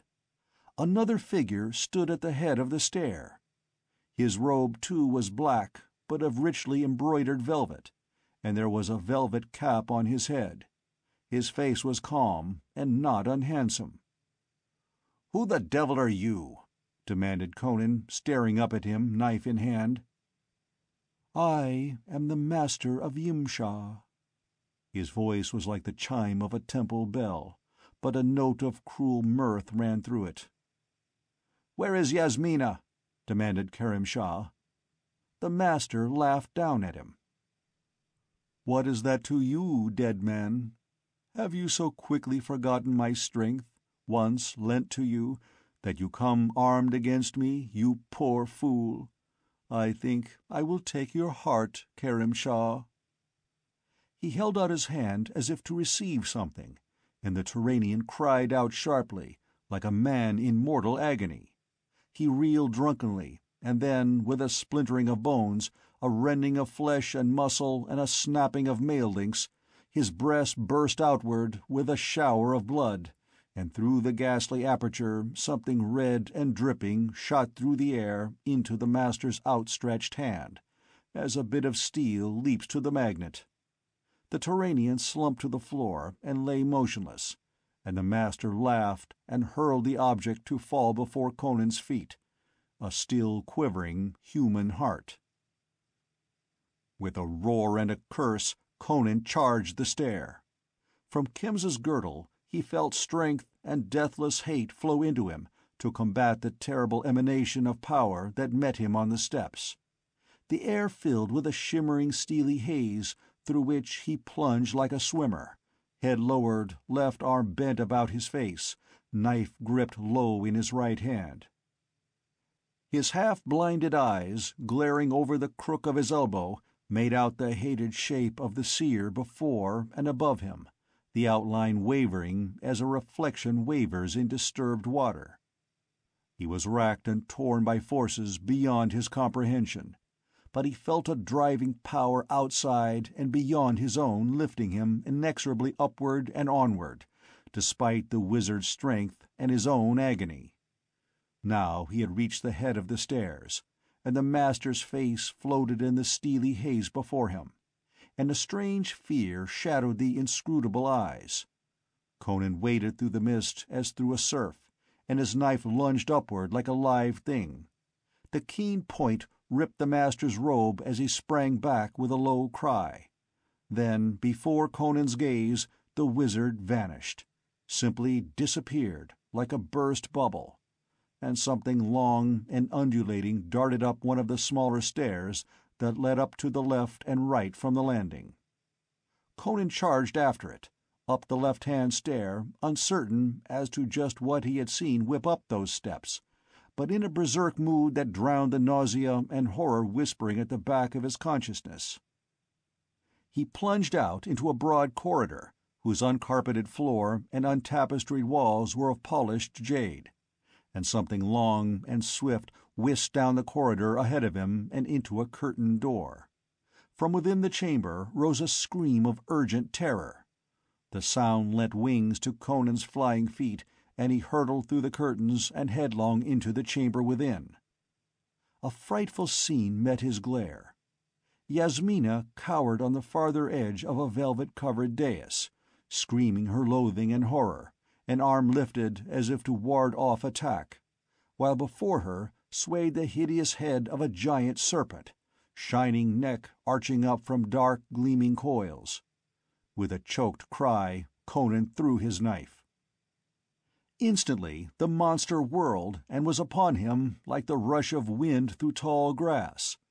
The long knife quivered in its neck, point and a foot of blade showing on one side, and the hilt and a hand's breadth of steel on the other. But it only seemed to madden the giant reptile. The great head towered above the man who faced it, and then darted down, the venom-dripping jaws gaping wide. But Conan had plucked a dagger from his girdle, and he stabbed upward as the head dipped down.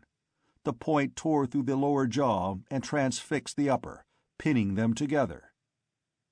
The next instant, the great trunk had looped itself about the Cimmerian, as the snake, unable to use its fangs, employed its remaining form of attack. Conan's left arm was pinioned among the bone-crushing folds, but his right was free. Bracing his feet to keep upright, he stretched forth his hand, gripped the hilt of the long knife jutting from the serpent's neck, and tore it free in a shower of blood.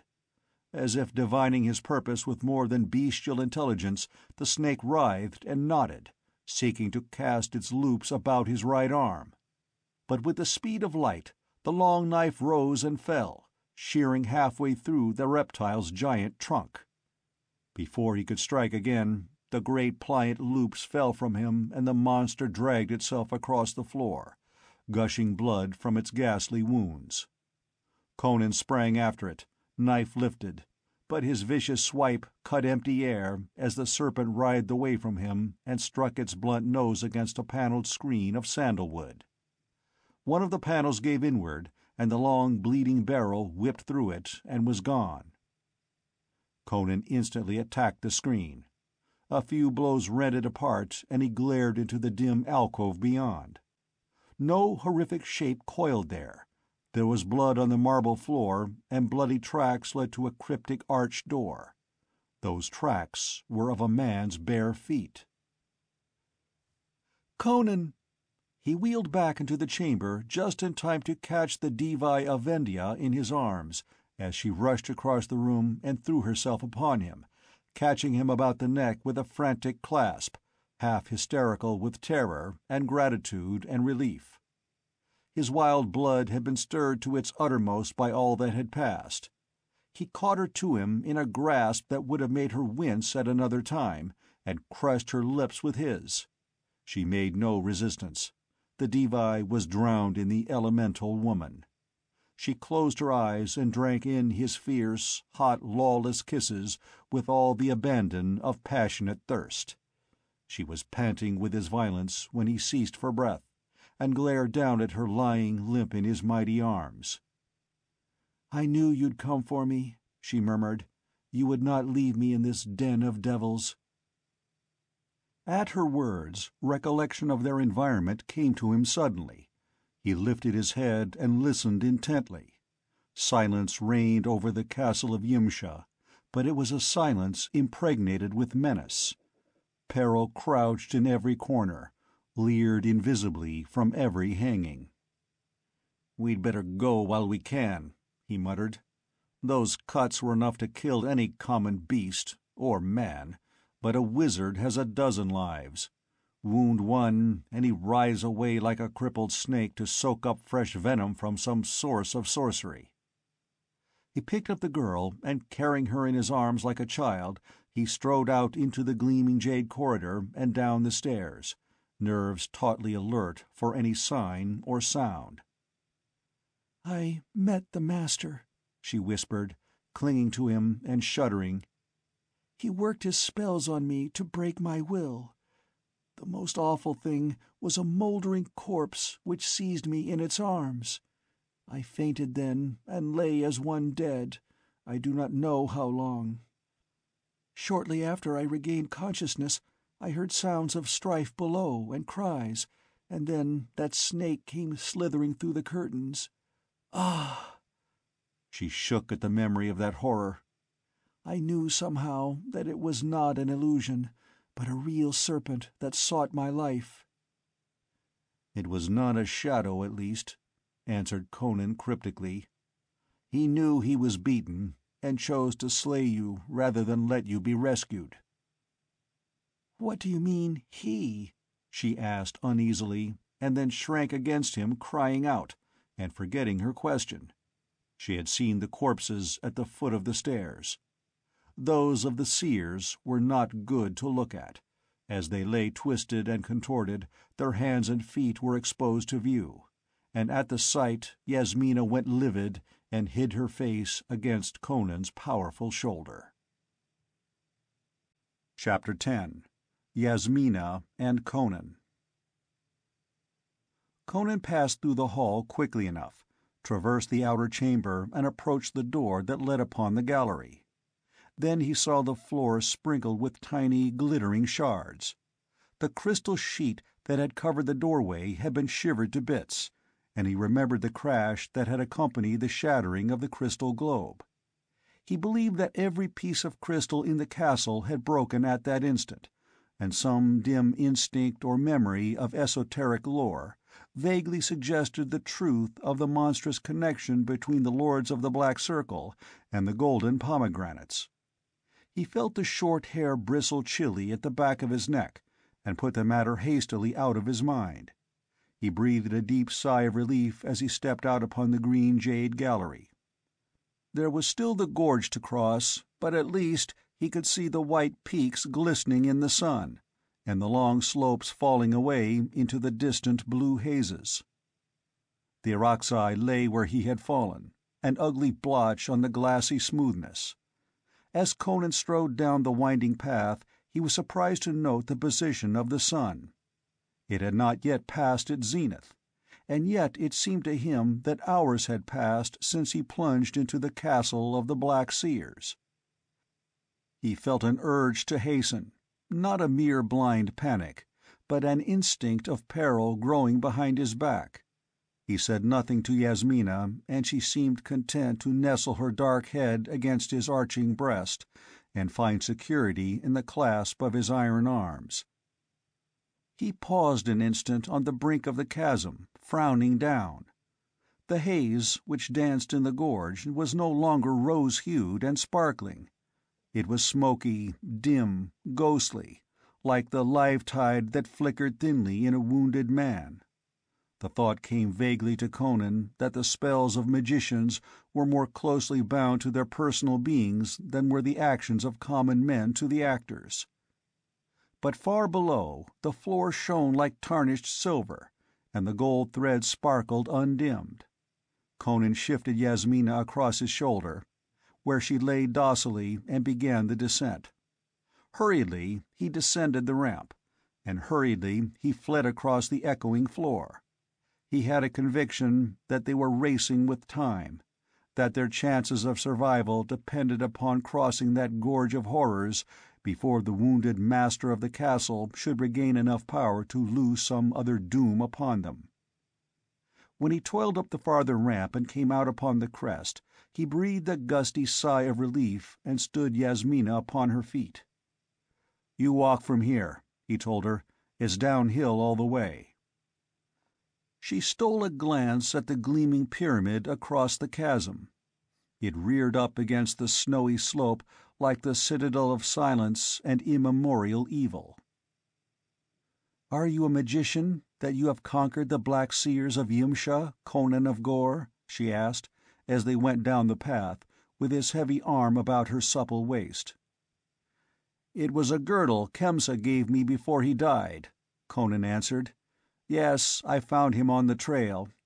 It is a curious one, which I'll show you when I have time. Against some spells it was weak, but against others it was strong, and a good knife is always a hearty incantation. "But if the girdle aided you in conquering the Master," she argued, "why did it not aid Khemsa?" He shook his head. Who knows? But Khemsa had been the Master's slave. Perhaps that weakened its magic. He had no hold on me as he had on Khemsa. Yet I can't say that I conquered him. He retreated, but I have a feeling that we haven't seen the last of him. I want to put as many miles between us and his lair as we can." He was further relieved to find horses tethered among the tamarisks as he had left them. He loosed them swiftly and mounted the black stallion, swinging the girl up before him. The others followed, freshened by their rest. "And what now?" she asked. "To Afghulistan?" "Not just now." He grinned hardly. "Somebody, maybe the governor, killed my 7 headmen. My idiotic followers think I had something to do with it, and unless I am able to convince them otherwise, they'll hunt me like a wounded jackal." "Then what of me? If the headmen are dead, I am useless to you as a hostage. Will you slay me to avenge them?" He looked down at her, with eyes fiercely aglow, and laughed at the suggestion. "Then let us ride to the border," she said. "You'll be safe from the Afghulis there." "Yes, on a Vendian gibbet." "I am Queen of Vendia," she reminded him with a touch of her old imperiousness. "You have saved my life. You shall be rewarded." She did not intend it as it sounded, but he growled in his throat, ill-pleased. "Keep your bounty for your city-bred dogs, Princess. If you're a queen of the plains, I'm a chief of the hills, and not 1 foot toward the border will I take you."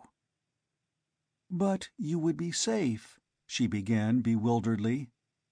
"And you'd be the Devi again," he broke in. "No, girl, I prefer you as you are now, a woman of flesh and blood, riding on my saddle-bow." "But you can't keep me!" she cried. "You can't!"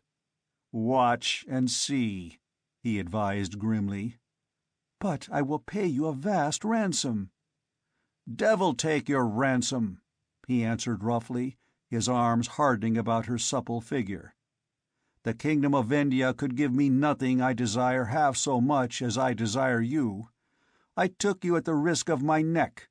If your courtiers want you back, let them come up the Zybar and fight for you." "But you have no followers now," she protested. "You are hunted. How can you preserve your own life, much less mine?" "I still have friends in the hills," he answered. "There is a chief of the Karakzai who will keep you safely while I bicker with the Afghulis. If they will have none of me, by Crom, I will ride northward with you to the steppes of the Kozaki. I was a hetman among the Free Companions before I rode southward. I'll make you a queen on the Zaporozhka River." "But I cannot," she objected. "You must not hold me." "If the idea is so repulsive," he demanded, "why did you yield your lips to me so willingly?" "Even a queen is human," she answered, coloring. "But because I am a queen, I must consider my kingdom. Do not carry me away into some foreign country. Come back to Vendia with me." "Will you make me your king?" he asked sardonically. "Well, there are customs," she stammered, and he interrupted her with a hard laugh.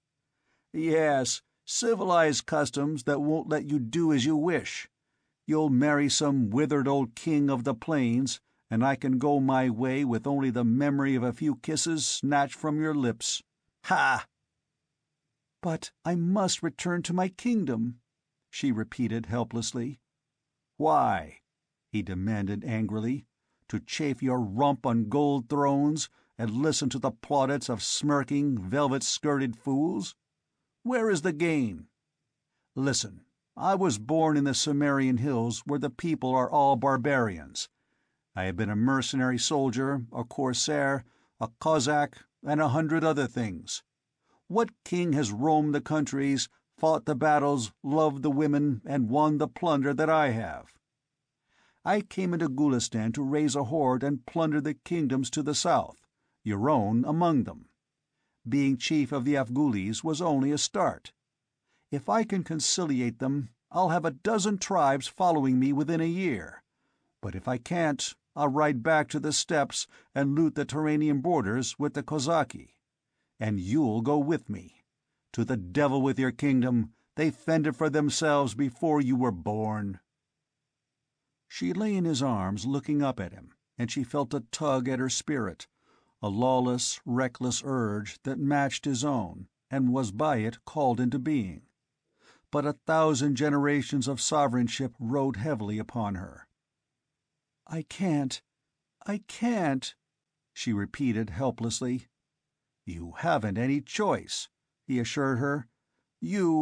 What the devil?" They had left Yimsha some miles behind them, and were riding along a high ridge that separated two deep valleys. They had just topped a steep crest where they could gaze down into the valley on their right hand, and there was a running fight in progress. A strong wind was blowing away from them, carrying the sound from their ears, but even so the clashing of steel and thunder of hoofs welled up from far below. They saw the glint of the sun on lance-tip and spired helmet. 3,000 mailed horsemen were driving before them a ragged band of turbaned riders, who fled snarling and striking like fleeing wolves. "Turanians," muttered Conan. "Squadrons from Secunderam. What the devil are they doing here?" "Who are the men they pursue?" asked Yasmina. "And why do they fall back so stubbornly? They cannot stand against such odds." 500 of my mad Afghulis," he growled, scowling down into the vale. "They're in a trap, and they know it." The valley was indeed a cul-de-sac at the end. It narrowed to a high-walled gorge, opening out further into a round bowl, completely rimmed with lofty, unscalable walls. The turbaned riders were being forced into this gorge, because there was nowhere else for them to go, and they went reluctantly, in a shower of arrows and a whirl of swords. The helmeted riders harried them, but did not press in too rashly. They knew the desperate fury of the hill tribes, and they knew, too, that they had their prey in a trap from which there was no escape. They had recognized the hillmen as Afghulis, and they wished to hem them in and force a surrender. They needed hostages for the purpose they had in mind. Their emir was a man of decision and initiative. When he reached the Garasha Valley and found neither guides nor emissary waiting for him, he pushed on, trusting to his own knowledge of the country. All the way from Secunderam there had been fighting, and tribesmen were licking their wounds in many a crag-perched village. He knew there was a good chance that neither he nor any of his helmeted spearmen would ever ride through the gates of Secunderam again, for the tribes would all be up behind him now. But he was determined to carry out his orders, which were to take Yasmina Divai from the Afghulis at all costs, and to bring her captive to Secunderam, or, if confronted by impossibility, to strike off her head before he himself died. Of all this, of course, the watchers on the ridge were not aware, but Conan fidgeted with nervousness. "Why the devil did they get themselves trapped?" he demanded of the universe at large. "I know what they're doing in these parts. They're hunting me, the dogs! Poking into every valley, and found themselves penned in before they knew it. The poor fools! They're making a stand in the gorge, but they can't hold out for long. When the Turanians have pushed them back into the bowl, they'll slaughter them at their leisure." The din welling up from below increased in volume and intensity. In the strait of the narrow gut, the Afghulis, fighting desperately, were for the time holding their own against the mailed riders, who could not throw their whole weight against them. Conan scowled darkly, moved restlessly, fingering his hilt, and finally spoke bluntly. Devi, I must go down to them. I'll find a place for you to hide until I come back to you.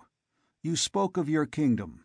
Well, I don't pretend to look on those hairy devils as my children, but, after all, such as they are, they're my henchmen.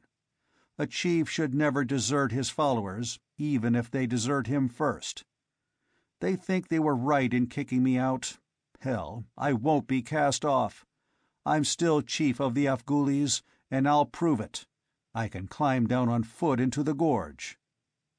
"But what of me?" she queried. "You carried me away forcibly from my people. Now will you leave me to die in the hills alone, while you go down and sacrifice yourself uselessly?" His veins swelled with the conflict of his emotions. "That's right," he muttered helplessly. "Crom knows what I can do." She turned her head slightly, a curious expression dawning on her beautiful face. Then, "Listen!" she cried. "Listen!" A distant fanfare of trumpets was borne faintly to their ears. They stared into the deep valley on the left and caught a glint of steel on the farther side. A long line of lances and polished helmets moved along the vale, gleaming in the sunlight. "The riders of Vendia!" she cried exultingly. "There are thousands of them," muttered Conan. "It has been long since a Kshatriya host has ridden this far into the hills." "They're searching for me!" she exclaimed. "Give me your horse. I will ride to my warriors. The ridge is not so precipitous on the left, and I can reach the valley floor. I will lead my horsemen into the valley at the upper end and fall upon the Turanians. We will crush them in the vise. Quick, Conan, will you sacrifice your men to your own desire?"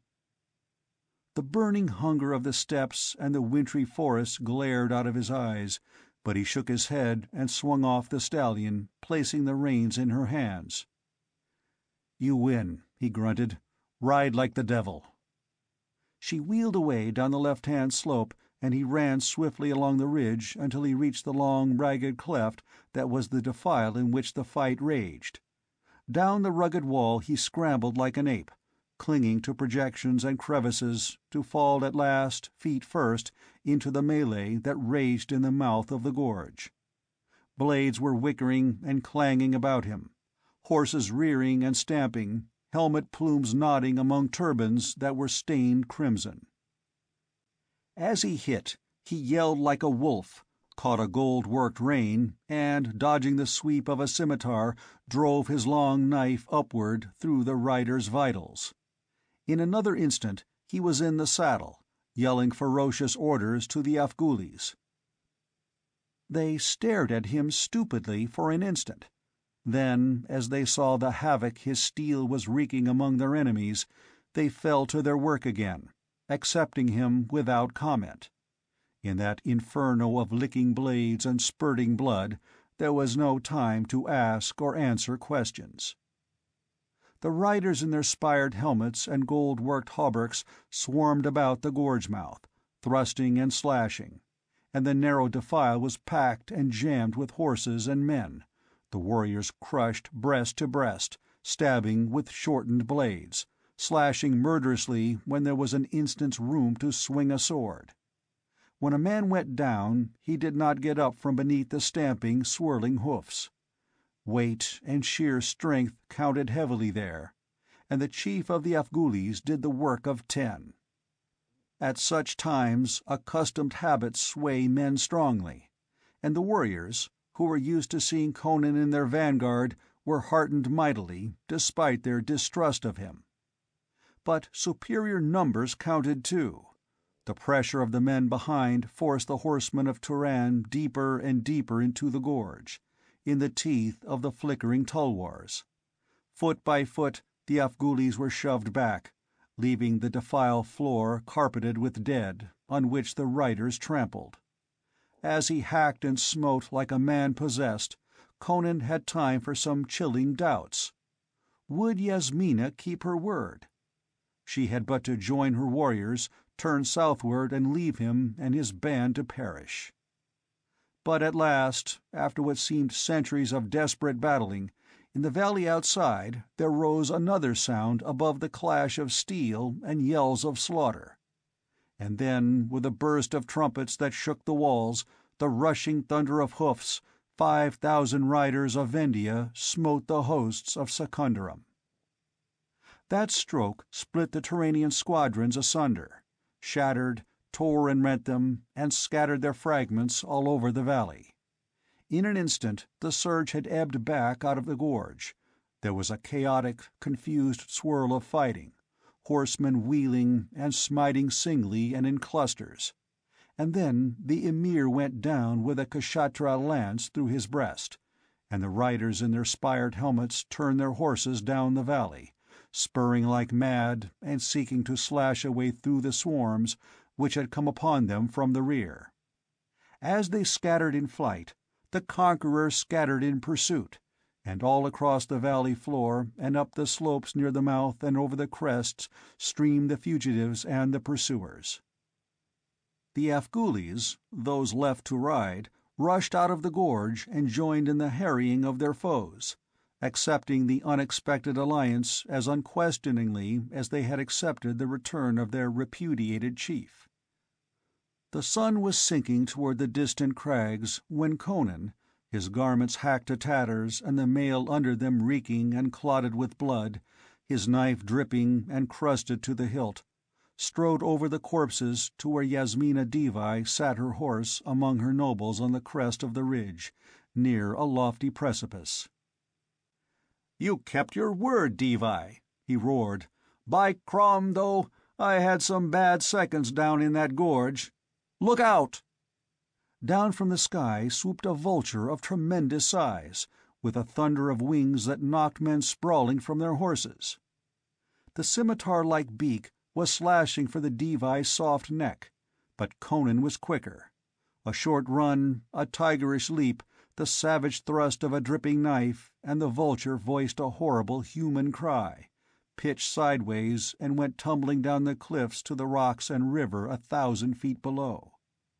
As it dropped, its black wings thrashing the air, it took on the semblance, not of a bird, but of a black-robed human body, that fell, arms in wide black sleeves thrown abroad. Conan turned to Yasmina, his red knife still in his hand, his blue eyes smoldering, blood oozing from wounds on his thickly muscled arms and thighs. "You are the Devi again," he said, grinning fiercely at the gold-clasped gossamer robe she had donned over her hill-girl attire, and awed not at all by the imposing array of chivalry about him. "I have you to thank for the lives of some 350 of my rogues, who are at least convinced that I didn't betray them. You have put my hands on the reins of conquest again." "I still owe you my ransom," she said, her dark eyes glowing as they swept over him. 10,000 pieces of gold I will pay you." He made a savage, impatient gesture, shook the blood from his knife and thrust it back in its scabbard, wiping his hands on his mail. "I will collect your ransom in my own way, at my own time," he said. "I will collect it at your palace at Ayodhya, and I will come with 50,000 men to see that the scales are fair." She laughed, gathering her reins into her hands. "And I will meet you on the shores of the Jumda with 100,000. His eyes shone with fierce appreciation and admiration, and stepping back, he lifted his hand with a gesture that was like the assumption of kingship, indicating that her road was clear before her. The End of The People of the Black Circle by Robert E. Howard.